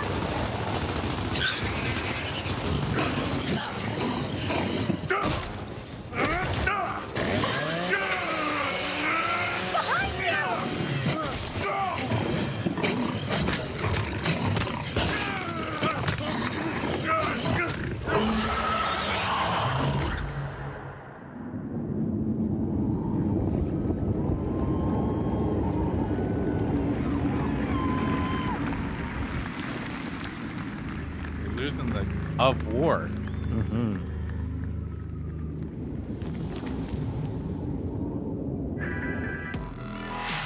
Please welcome back Phil Spencer. Oh, he's got the shirt open now. You can see he's wearing a rare It's shirt. great to have Gears of War back on our Xbox stage, to see Gears of War 4 gameplay running real time on Xbox One, and to see my friend Rod Ferguson at the helm. Today, we showed you the greatest games lineup in Xbox history. New and innovative games that speak to the boundless creativity from studios around the world. Blockbuster franchises you know and love. Trailblazing independent games from a new wave of creators who are redefining game development and gameplay, all anchored by the best exclusives on any platform. Xbox is the only place where you can play Gears of War, Fable Legends, Forza Motorsport 6, Rise of the Tomb Raider, and of course, Halo 5 Guardians all this year. This lineup is supported by Xbox Live and our commitment to make your gaming experience better. With an expanded library of games with backward compatibility, new gaming hardware and accessories, access to great games first with EA Access, next-generation virtual and mixed reality gaming experience, and access to games in early development with the Game Preview program. There truly has never been a better time to be an Xbox gamer. If you've been waiting to move from your Xbox 360, now is the time.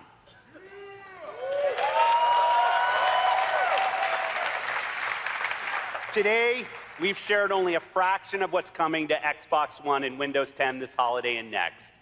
We have more surprises in store this week on the Xbox Daily Show, including the unveil of a whole new Xbox One user experience and more new games coming to Xbox One. This summer, we look forward to bringing exciting features from Xbox Live and some of our most popular Xbox games and experiences to Windows 10 when it launches this July 29th. And at Gamescom in August, you'll see the latest from Quantum Break, Scalebound, Crackdown, and new first-party game reveals. Thank you for joining us this morning. It's your expectation, your dedication, and your passion for games that motivates and inspires not only me, but every single member of Team Xbox. Thank you. All right, so that is the Microsoft press briefing for 2015. We're gonna watch this little sizzle reel here, and then we will be back in just a few seconds to do some post-show analysis of all of the games that we saw here over the course of the show. We'll see you in just a little bit.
Okay, so that was the Microsoft 2015 press briefing that we just saw here. Mm-hmm.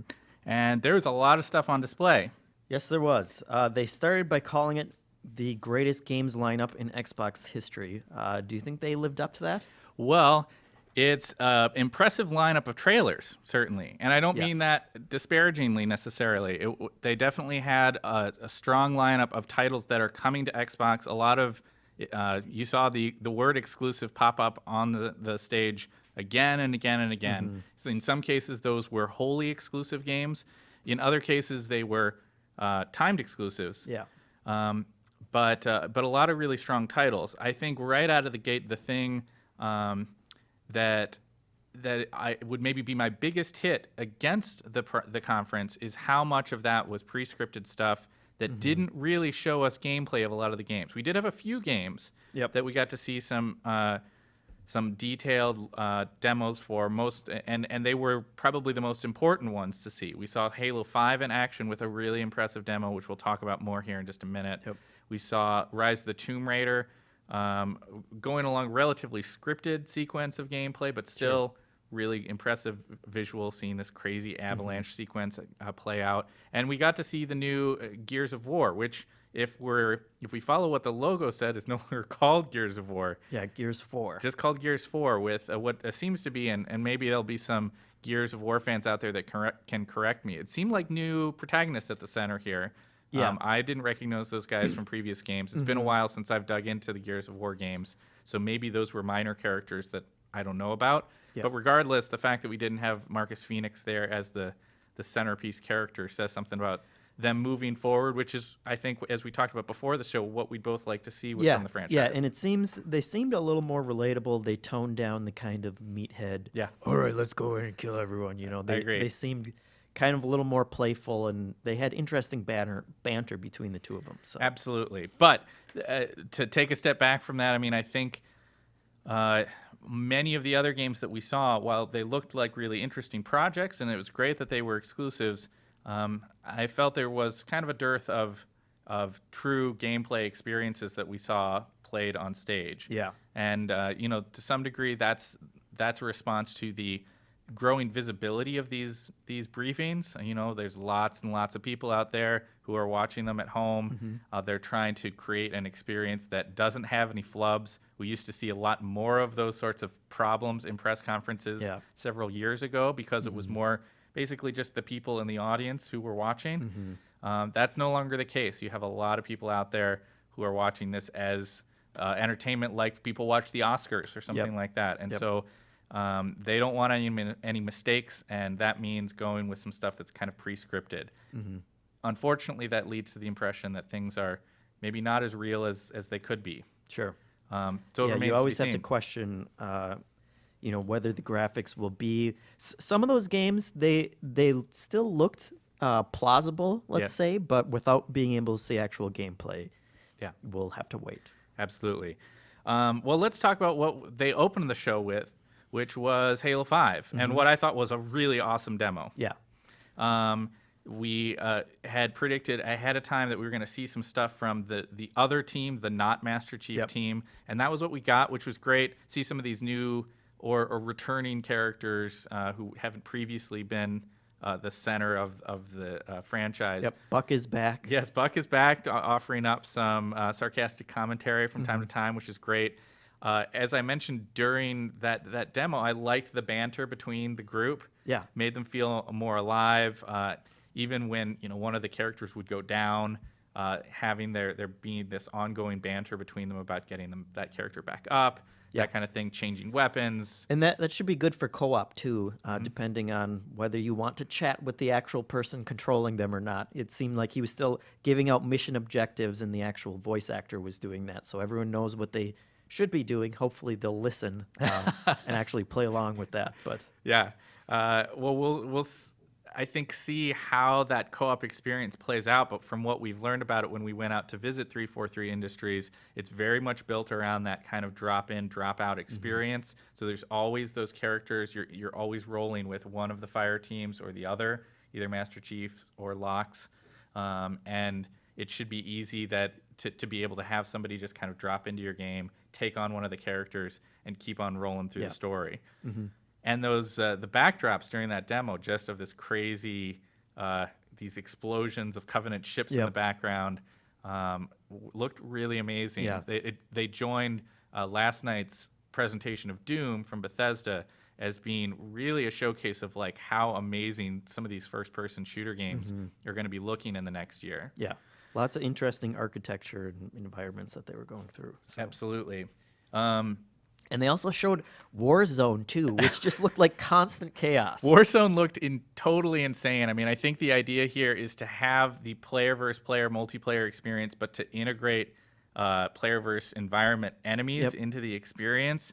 And I mean, it was sort of like a clip, right? We didn't really get to see it in action, but that clip made it look like it was just complete insanity the entire time. So I'll be excited to learn more about that. I think that it is already very challenging in a game like Call of Duty or Destiny or Halo to create solid balance between two different teams of 6 to 10 people fighting against each other. If you throw in all sorts of additional factors of Covenant enemies that are jumping in at you and interrupting that combat, I just don't know how that will work. Yeah, it seems like that's going to have to be not necessarily for the really hardcore competitive people, you know, who care about how they do in ranked play and stuff, and kind of more almost like a sandboxy fun. Let's go and I'd actually be really excited about that, but I don't know, right? Like, I having not played it yet, maybe they have figured out some way to make the those extra PvE elements function well within the competitive experience. But it is hard for me to imagine that it wouldn't just be sort of like times that you get screwed over because you're trying to hold down a point and a bunch of Covenant enemies charge at the same time that your actual people enemies charge. As chaotic as the trailer made it look, it seems like. But our team who went out for the cover story do have information about that game that we're going to be rolling out. So absolutely, or that game mode, I should say. Yeah, we'll have more about Halo 5, I think, throughout this month, and our full cover story for the game is actually already online. Something we don't normally do, but that we wanted to do in sort of honor of E3 and all the news coming out here at the show.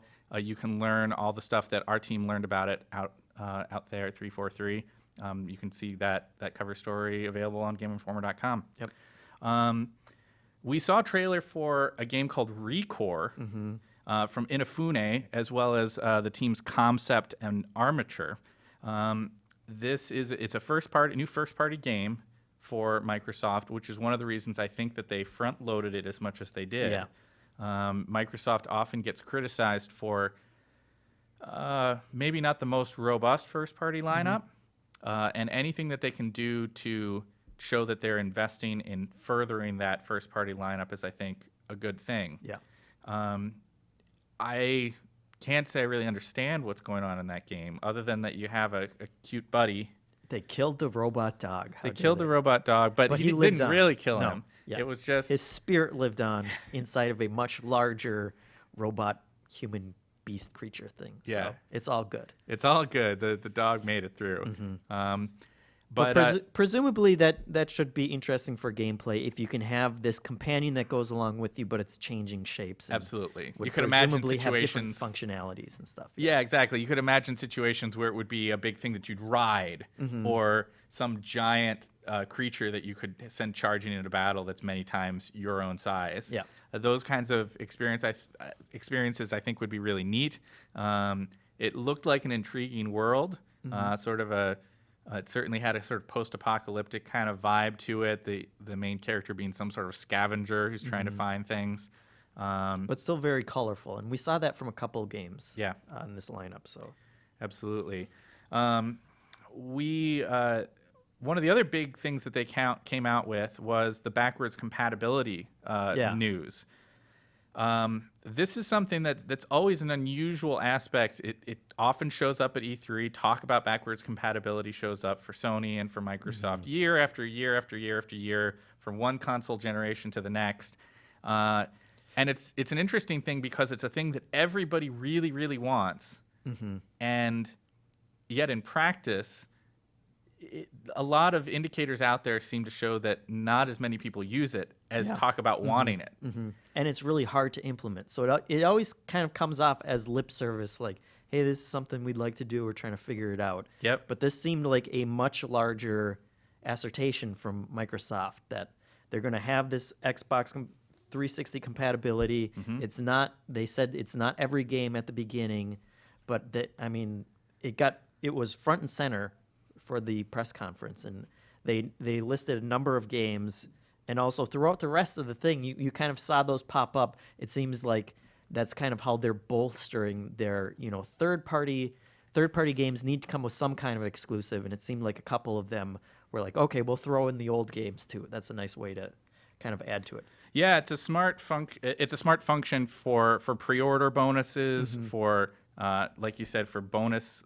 things. When you buy this game, you get the previous games that came out on the last system. I think, like previous instances of backwards compatibility, it remains to be seen how much people are really going to use it. People talk about how much they want to play their old games, and yet there's so many great games that come out new these days. It's hard to keep up with. It's hard to even keep up with that. Nonetheless, I think you have to count it as a win. There was a little bit of a dig against Sony in there, talking about how here's an opportunity to have your games that you already paid for free. You're not having to pay for them again, which is sort of how Sony's platform works. Yeah, Sony's approach with PlayStation Now is just, okay, well, it seems like they haven't figured out whatever the hardware thing is, so they're going to let you stream those old games. Yeah. But then you also have to repurchase them or rent them if you want to play them. That was a clear dig, and I think an effective one. Yep. To point out that difference. We saw the Xbox Elite controller, which seems in many, many ways to be emulating what we're seeing on the pro circuit right now. There's a lot of the pros out there have begun switching over to some of the high-end third-party controllers that have additional customization features, have those bumpers on the back of the controller, have the option to be able to change out your stick to convex or concave, no matter whichever one you kind of like. And the Elite controller is looking to try to do all those things. Yeah, it seemed like beforehand what we had heard that it was just kind of minor improvements, but this is clearly, like, they called it the Elite controller. It is definitely going towards that more hardcore crowd. I like the fact that it has all that customization stuff too. That shouldn't just appeal to, the pro players out there or anything. That's something everyone can use. Yeah. What we didn't hear about related to the Elite controller was a price. Yep. Some of those third-party controllers are upwards of $300 for a single controller, and they're great controllers. I've messed with some of them, and I like the ability to change things out about them. They're really solid, but they're expensive, and I don't know that Microsoft can put out a controller at $300 and expect that they're going to get a lot of traction on that. Especially, you're talking about a controller that is almost as expensive as the console it runs on. Yep. So hopefully it's a lot less than that. We'll see if that is a byproduct of, these gaming companies can figure they can charge so much for a premium, controller that's aimed at this very dedicated audience, or if, they're that expensive for a reason. And if Microsoft can't figure that out, that is going to make it a lot less appealing to a lot of people if it's super expensive. Yeah. And then in that sense, calling it an Elite controller also may be a tip-off that, this is for the really high-end crowd. Yes, the high-end Hopefully it's crowd. not a luxury item. Yeah, well, it's certainly going to be a luxury item to some degree, but but hopefully one that's affordable for the broad base of gamers that are out there.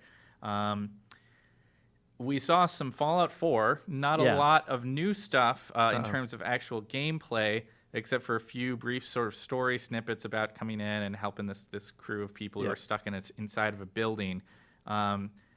The bigger news that came out of Fallout 4, since we'd seen so much of it last night, was the stuff about Fallout 3 being included with Fallout 4. And I suspect that's another thing with the backwards compatibility. That game is probably already there, and so they figure that's an easy tie-in. Absolutely. And it's not like Bethesda's making money on Fallout 3 anymore. No. So it's no skin off anybody's back to be able to offer that. And Fallout 3, even though probably there's not a lot of people still like trying to track down a copy of Fallout 3, it is an amazing game that you're getting for free here. The bigger news, I think, though, and it's a huge question mark too, is that you can now, they're going to bring over mods made on the PC, and you can bring them over. And they said you can do that on Xbox One. It's still not clear if that is an exclusive to Xbox One, or if that's a broader next-gen kind of initiative. Yeah, that is a mystery. If it's something that is only on Microsoft, it fairly definitively makes Fallout 4 a game to be played on Xbox One if you have the option. For a lot of people, the reason they play on PC a game like Skyrim is because of the mod support. There's a huge mods community around still going, that's still going, that has completely changed what Skyrim is in terms of visuals, new missions, new ways to interact with the game. All sorts of crazy mods that are out there from that really active Bethesda community of modders. And they will undoubtedly shift over towards Fallout 4 when that game comes out. And especially with all like the crafting, how you can build your own, buildings and environments and stuff like that. That seems crazy. Having mod support on a console is definitely one of those big dream things that, console players have been wanting for so long, and it has always just seemed completely undoable. Yeah. And I think, even if you can't make the mods on Xbox One, which is, I think, reasonable, you don't really have the necessary mouse, keyboard, tools that you need to be able to do that complicated mod work. To be able to play all that great library of mods on your system would be awesome. It's hard for me to imagine it working, though, because on PC there is an openness to the risk that comes with putting something new onto your system. The idea that Microsoft would be open to allowing some of that code to run on their console, I don't know how that would work. It seems like something that, Bethesda will have to draw from what they see out there and approve specific ones. It certainly seems like that's how it would have to work, but they did not offer any detail about exactly what would happen. Nonetheless, I think we got to count that as a pretty big win for Microsoft, even more than, frankly, more than some of these like timed exclusives that they're talking about. If Fallout 4 ends up being the place that you need to be playing it, if you're playing on console, that's a big get. Yeah, I'll be very interested to see. I'm sure every media outlet that's going to be their first follow-up question when they get a chance to speak with Bethesda. We may even already have an answer as we've been going through this post-show. Maybe somebody has already asked that question. We'll find out pretty soon. We saw Peter Moore take the stage to talk about EA Early Access, or EA Access. Yeah, which was almost a borderline infomercial, it felt like at times. Yeah, we had two repeats of their marketing logo line of the three things that it can do for you that didn't really have any bearing on what it really was. And it's clearly them pushing that subscription service that is still in its early days. And that was something that Sony had rejected too. Like Sony had the option for it.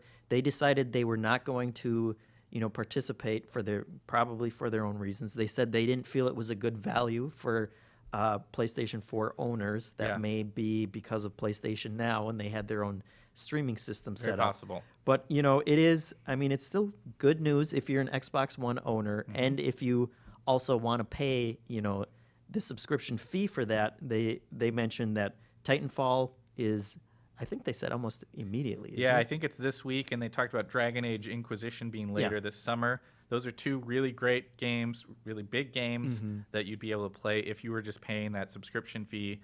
And they offered the chance to give it a try this week for free. So everybody can kind of dig in and try that out. There's not a lot of titles in there. I think they said there's somewhere in the vicinity of 10 current titles in EA Access. The vault items. But they also said that every EA game is going to be coming out a little earlier through EA Access. So again, that's another win for Xbox One. It's not as clear of a victory as some of the other exclusives that they've announced, because you still do have to pay the extra money to EA for it. But still, if anytime that you're a console manufacturer and you can say, hey, our system is the one that you can play on first, I think that's good news for you. Absolutely. Garden Warfare 2, bonkers? Yep. Or not bonkers? Completely bonkers. Yeah. Even more so than the first game. I actually reviewed the first one. It was mediocre at the time it came out. I know EA or PopCap continued to add more elements to it. A lot of free DLC came out for it, and I heard it got better and better. So hopefully they are starting on a stronger platform for this one. But based on that trailer, it was just constant chaos. Yeah, and that was one of the games that struck me, again, to go back to a previous thing we discussed about, that we're not seeing any, we don't know what that game is. Like, we did not see gameplay of that thing running. The trailer certainly gave us a glimpse at some crazy units that are going to be out there. And the tenor of the game world as they're playing around with this is sort of like zombies have taken over now or something like that. I'm guessing we'll probably see more of that at EA's press conference. That's a good guess. Even though that was bonkers, even though Garden Warfare was totally weird, I'm going to vote the weirdest thing of the press conference to be the giant descending car from the heavens. Yes. The new Ford GT. Sure. The arrival of the descendant of the original Henry Ford to tell us about it, Henry Ford III. And it's in Forza. So there you go. It's in Forza. That's a good reason to lower a car from the stage. Why not? It's E3. I guess. Go big or go home, I guess. I guess that's what was going on. I mean, Forza did look good. Yep. We had some of the things that popped up there. They are having 120 or 26 destinations, I believe. 24 car multiplayer. It's coming September 15th, I think was what I noted down during that. I think that they maybe would have been a little better off going into a little bit more detail about some of those points. Yeah. And I'm still wondering what the virtual reality integration is going to be on that one, because it seems like a perfect title for it, but they didn't show anything during the Oculus VR beyond the virtual living room. Yeah. So I'm wondering where they're going to go with that. Yep. But there were a number of other reveals. We have a big list. We do.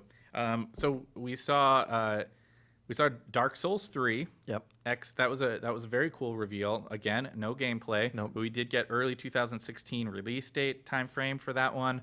A pretty cool looking trailer. I'll give it that. Awesome, moody From Software music. A cool look at these strange environments. This boss rising out of the crypt. Yep. That's going to terrorize us. Yep. And it's good for Microsoft because obviously one of the big gets for Sony this past year has been Bloodborne, which was, I don't know if you'd say surprise hit, but was certainly a big success for Sony. Another game that came from Software that was in the tradition of Dark Souls. And so for the next game in the actual franchise to be shown first on the Microsoft stage is a big deal. I don't think they mentioned any kind of exclusivity on that one, though. I didn't see that either. So I think it was just showing that it's exclusive coming. was just showing the first trailer. Yep. So. In fact, it's not impossible that we could learn more about Dark Souls 3 later today. Yep. But we'll have to wait and see. The Division was shown from Ubisoft. Again, no gameplay, but we did once again get to see the New York setting. There's a timed beta coming to Xbox in December for that title. And surprisingly, we did not see... I was sort of expecting to see some Assassin's Creed Syndicate from Microsoft. There has been an ongoing partnership between Microsoft and Ubisoft on the Assassin's Creed franchise. And when we go to play Assassin's Creed games at Ubisoft, we're often playing on Xbox controllers, on Xbox systems. The third-party publishers do that a lot, where they have these sort of ongoing connections with a particular console for a particular franchise. So it came as something of a surprise to me that we didn't see more about Syndicate today on the big stage, and which makes it all the more likely that we would see some more of that next game from Sony later today. We'll see. But we did see some more about Rainbow Six. Yeah. Rainbow Six Siege coming October 13th, I believe they said. Coming, like we talked about before, taking advantage of that backwards compatibility thing. We've got Vegas and Vegas 2. That you'll get for free for getting it on Xbox One. So that's a decent exclusive, whether people are going to want to go back and play those two games. I think one of them was also a free Games with Gold game, if I'm not mistaken, too. Okay. But still, I mean, you can't complain about getting 2 free games. You can't complain about it with your new purchase. I mean, the bigger deal there is that Rainbow Six Siege is a really solid title. I played it at last year's E3, and it's a really focused multiplayer experience where you're going through these rounds and you're either infiltrating or defending a particular space. We saw this sort of airliner level that they showed off today, but previously last year the space I played in was sort of a residential house. Yep. Presumably each of the stages are going to have some interesting things about them, and I'm stoked about that game. I'm not always a huge multiplayer only fan, but I think that this game lends itself well to that opportunity, and I'll be interested to see how it all comes together. We saw Gigantic. We did. A free-to-play title from Motiga. There's a beta coming for that one in August on both Windows 10 and Xbox One. Got to see some of the character classes in motion, but again, it was just sort of a trailer sequence. Yeah. And this led into Microsoft's run at their indie titles. Yep. I mean, I think they have something to prove here on the indie scene, don't you think? Yeah. I mean, Sony kind of got out in that game earlier, and they got a lot of indies to come on and sign on with them. Microsoft was stumbling at first too. Not only did Sony really go out and actively pursue them, a lot of people were kind of turned off the way that Microsoft was handling it, which is why they made the ID at Xbox initiative. Yep. And they have slowly been bringing in more and more interesting titles, and we saw a number of those today. Yeah, the ID at Xbox sequence was, I mean, I'm a big indie game enthusiast, and so I expect we'll be writing about a number of these games in the coming months in our Impulse column in the magazine. We saw Ashen, which looked like was sort of an open world, vaguely kind of multiplayer experience. Something about sort of the player-to-player interactions. This was from a studio that I'm not terribly familiar with, Aurora 44. But this was an Xbox console exclusive, I believe. Yep. And looked like a cool world to get to play around in. We saw Beyond Eyes, which is going to be a timed exclusive on Xbox One and PC. It's from a dev called Tiger and Squid, another one I'm not terribly familiar with, but a really beautiful looking game. Yeah, kind of a watercolor aesthetic, and your character's blind, so it kind of fades in and out as she's going through the environments. That looked very cool. I agree. A game that we have done some coverage on previously is Cuphead from Studio MDHR. Yeah. This is this kind of it's sort of like playing one Mega Man boss after the next, except with co-op enabled. Yeah. And definitely the kind of only game that can exist in the indie space. Yeah. They've gone to insane lengths to make it look like an old cartoon. Absolutely. And then, like you said, just the focus on boss battles, that kind of takes an insane dedication from, the two-man team that's working on it. So yeah. And we also got a glimpse at Fulbright's new game, Tacoma. Yeah. So that was a big deal. That's first on Xbox One and PC. They're aiming for a 2016 release. These are the guys who brought us Gone Home, which was a really awesome game that got a lot of attention when it released as heralding this kind of almost new era of narrative-based first-person games. Had a really intriguing story, and I think people have some pretty big expectations around Tacoma. Yeah. And it looks like it, kind of has this outer space vibe. There's a female lead who seems to be moving through the space station and trying to figure out what happened here. And it'll be exciting to see more about that project. Yeah. Yeah, and so those were kind of the 4 big indie projects that they called out specifically. 2 of them were completely exclusive, 2 were timed exclusives. Right. So it should be interesting to see how Sony kind of lines up with that and how much time they spend on indies and what they have to show off. Yeah, I thought it was solid, at least. I agree. I think it was a solid showing, and those weren't the only games worth noting. Although we just saw a montage of some of the other titles. There are a lot of other indies that are on the way to Xbox One, and presumably some also to PC. And some of them we knew were exclusive as well. They didn't explicitly state in the montage, how exclusive these were, but some of them we have heard about that were strictly for Microsoft. So those are good kits. We learned that a few other games are going to be kind of on the way to Xbox Game Preview. Yeah. This is pretty big news. This is basically Steam Early Access making its way over into the Xbox One world. Now, Steam Early Access is a thing that I think there's a lot of philosophical discussions to be had about that program and what it does for games and the good things that it does for games and the bad things it does for games. In general, I think the agreement is that early access is a cool thing for fans. It's a chance to check out a game early. It does, however, mean that sometimes there's not the same excitement and buzz around the final release of a product when it's really ready to go, when it's at its very best. And so you have a lot of fans out there who are experiencing the game when it's kind of subpar to what it's eventually going to be. It's great for developers who want to get that feedback, though, as they're developing and kind of incorporate that stuff. And the one thing that makes Microsoft's different is that they're offering, free trials for every game that participates in it. So the person who's interested doesn't have to worry about, like, okay, am I going to put money down on this early access game? Is it ever going to become anything, that I'm actually happy to have bought? Right. But we did hear about The Long Dark, Sheltered, Elite Dangerous, and DayZ coming to this program, this Xbox One or Xbox game preview.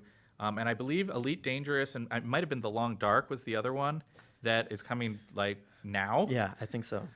Elite Dangerous is notable there because Elite Dangerous has been out on PC for a long time. It's a really complicated space sim game that I think a lot of people really like a lot, but it's also been criticized for being enormously complex to get into. I've tried it myself, and just getting through the opening tutorials is a huge project. And so there was some promises that moving into the Xbox One space, they were going to work on accessibility, make it a little bit easier to get into the game. I guess we'll have the answer to how that's working out here pretty quickly. They'll get their feedback from it. Absolutely. And then the other thing that went along with that was Dean Hall came out. They made the DayZ announcement, but then he announced a new game called Ion. That I totally don't understand at all. Apparently it's like the Matrix. They have created their own virtual universe that we will all be partaking in. I guess so. I didn't understand that either. It's something to do with space. There was a logo that said "Please remain calm" for a while. I didn't know because I was about to freak out, Miller. So I'm glad I saw it was all for you.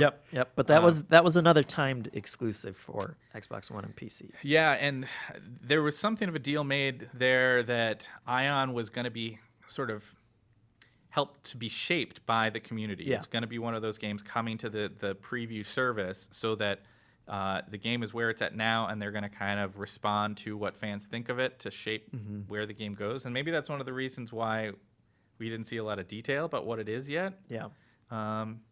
Presumably. I don't know. Square Enix came up. Yep. And had some Rise of the Tomb Raider. We what were did you think? expecting that one. Yeah. That one, I felt a little more mediocre about. I think it was fine. It looks very pretty. It was kind of an interesting selection to choose of kind of, okay, we're climbing up this ice thing. I thought that given Uncharted being delayed out of the same window as Tomb Raider, that kind of left the door wide open. And it looks good. It looks like more Tomb Raider. I was more interested in the kind of the sizzle reel after that showed, the actual tombs and environments beyond. Yeah, it's got to be hard when you're putting together one of these big press conference showings. You want your gameplay moment that you show off to be just totally amazing, this remarkable slice of the experience. But what that often adds up to is something that sometimes doesn't show off a lot of interactivity. Yep.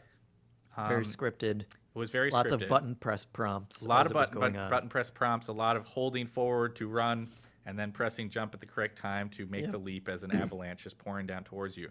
It was an exciting demo. Yep. It looks like a great sequence, but I'm with you. I'm eager to see the promises that they've made about that game fulfilled in terms of going a little bit more back towards the roots of, like, Lara's going to raid some tombs. There's some puzzles to solve. We saw a little bit of, like, her pushing a mine cart, which had kind of seen more of that sequence of what was going on in that weird space. It reminded me of the old school Tomb Raider kinds of puzzles in terms of the shape of the space she was in. Yeah, if you contrast it, and it's not entirely fair because Bethesda had a lot longer, but when you looked at when we saw Fallout 4 for the first time last night, it was very focused on the features that were unique to it.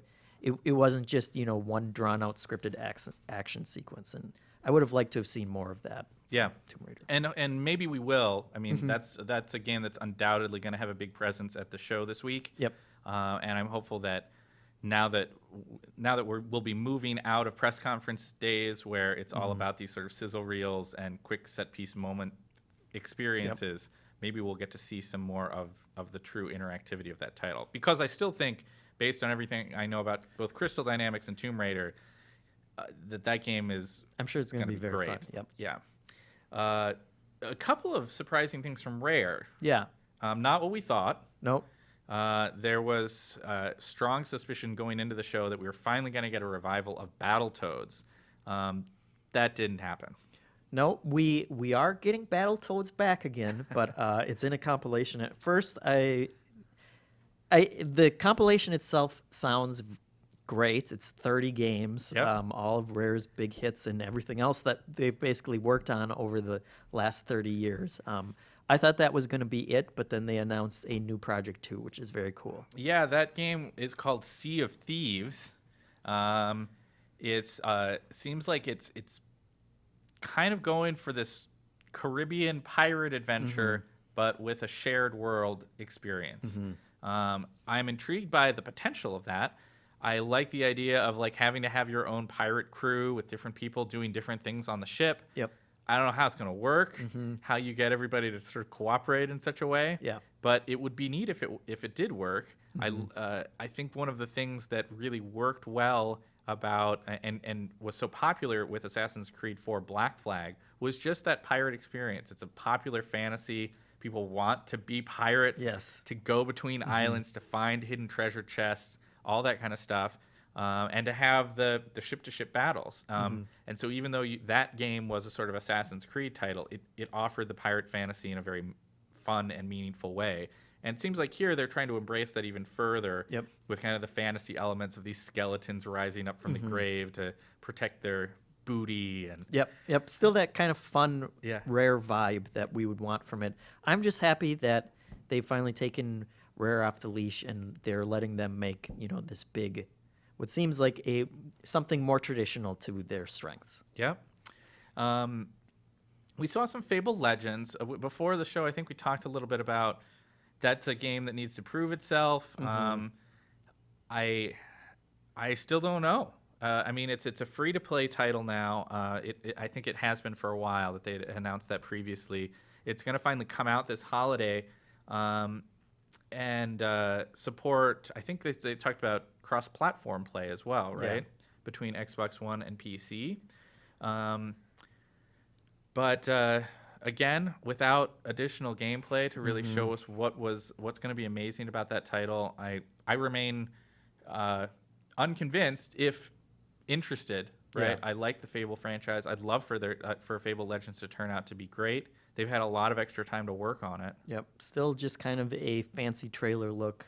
You saw some characters that are going to be included in it, but still nothing too substantial about the gameplay or why people should be interested in that.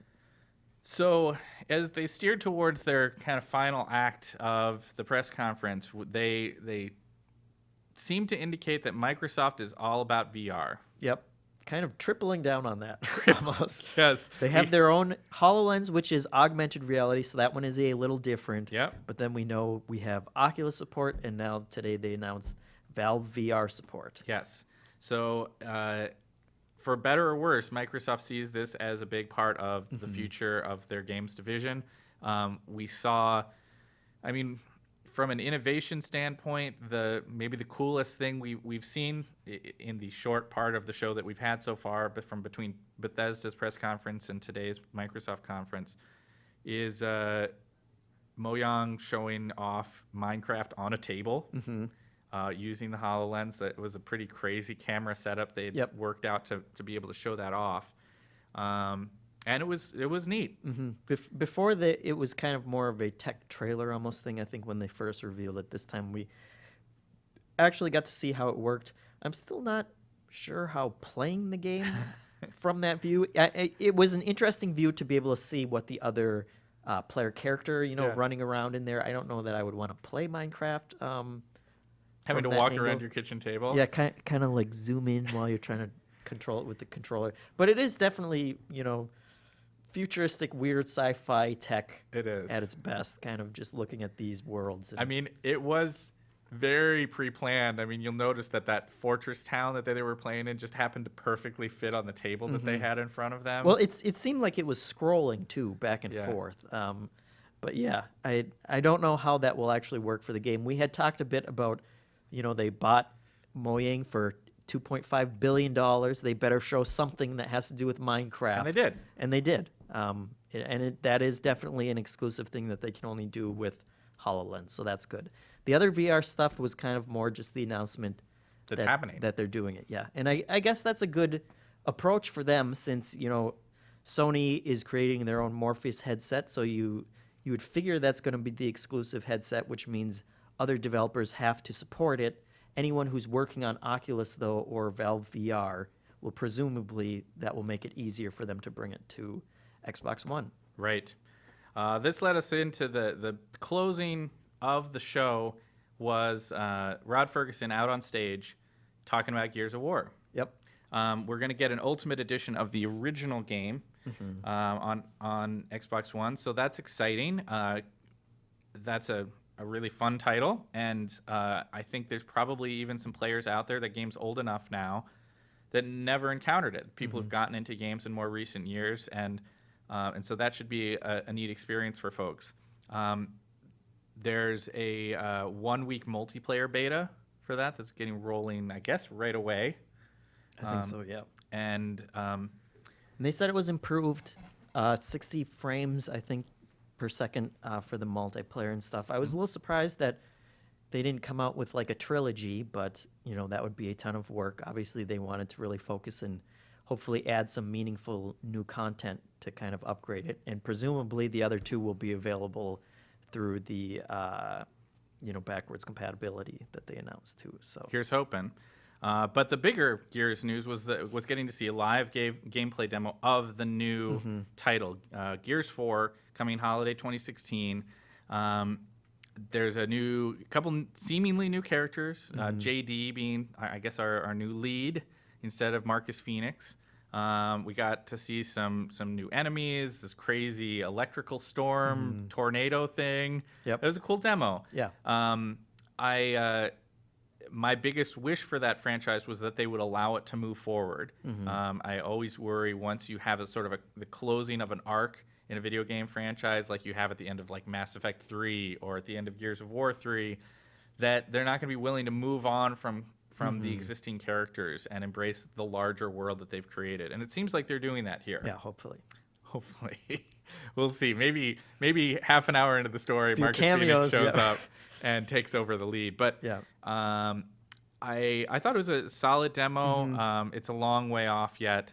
Sure. I'm sure that is the most polished section of that game, and that's probably about all that exists of it in that state.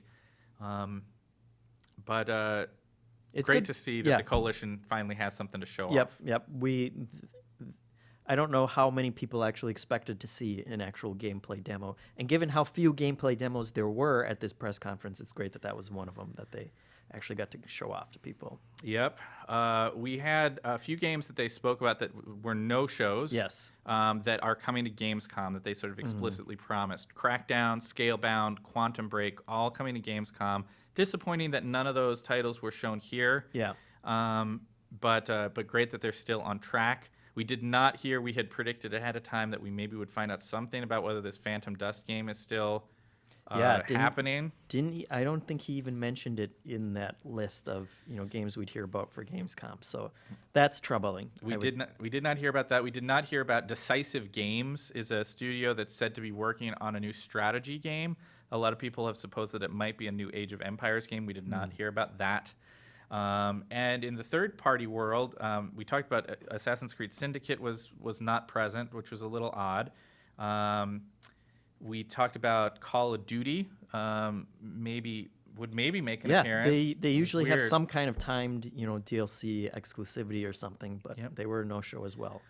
And I was kind of expecting to see something about at least one of the music games. I mean, both Guitar Hero and Rock Band are kind of being revived this year. And Microsoft has a long-standing relationship with both of those and made an awful lot of money on DLC that was purchased through Xbox Live stores. I think it's fair to say that more people owned Rock Band on Microsoft platforms originally, and so it was a little odd that didn't show up. We also didn't get one of our other big predictions was the new user experience, the new sort of dashboard, but they did promise it's on the way this week. Yep. He said that would be later. I guess they're going to have live shows that they're going to be doing throughout the week. So which is good. Yep. They need that. Yeah, and I can understand why they didn't want to devote a bunch of stage time to that. They really focused on the games. I think they realized that was another one of those long-standing criticisms that people had against the Xbox One, so they just wanted to come out, show a bunch of games, and a car that they brought down from the ceiling for some reason. Could you imagine how horribly wrong that could have gone, by the way? Oh, yeah. I was waiting for that thing to fall. And it seemed like the people sitting closest to it were kind of like, yeah, that would be what is going on? terrifying. But yeah, no new user experience. Hopefully that pans out later this week. Something else we did not see, the Kinect. Nope. No Kinect. Did the Kinect even exist? You guys, what's the Kinect? Yeah, what is that? I don't even remember anyone even saying the word Kinect one time. It did not show up. It did. I think at one point somebody used a like Xbox do this thing. Yeah. That was as close as we got a to a voice Kinect command. appearance, a voice command. And so that was weird. And I think we're also curious whether this was going to be the year they abandoned 360. Certainly seems like it. Certainly seems that way. The only mention of it was backwards compatibility. So on your Xbox One. So now you can play it on Xbox One. Yeah, I think for those of you out there who have been waiting to find, like, is it the time? Are they still going to support me? They're done. Yep. I don't think there's going to be any more focused attention on the 360 at this point. If it doesn't show up at E3, they're not talking about any games coming to 360. It's just, I think it's officially, I think you can kind of put the cap on that one. Yep. So what's the good? What's the bad? We think this was a good press conference?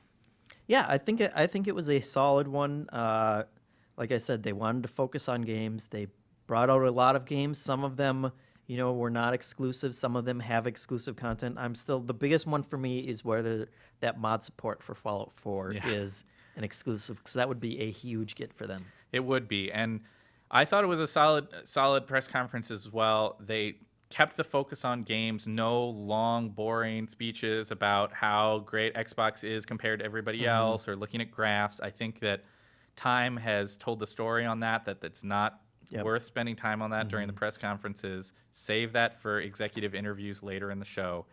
I really wish there had been more gameplay from any number of different games here, but I understand why they're not doing that.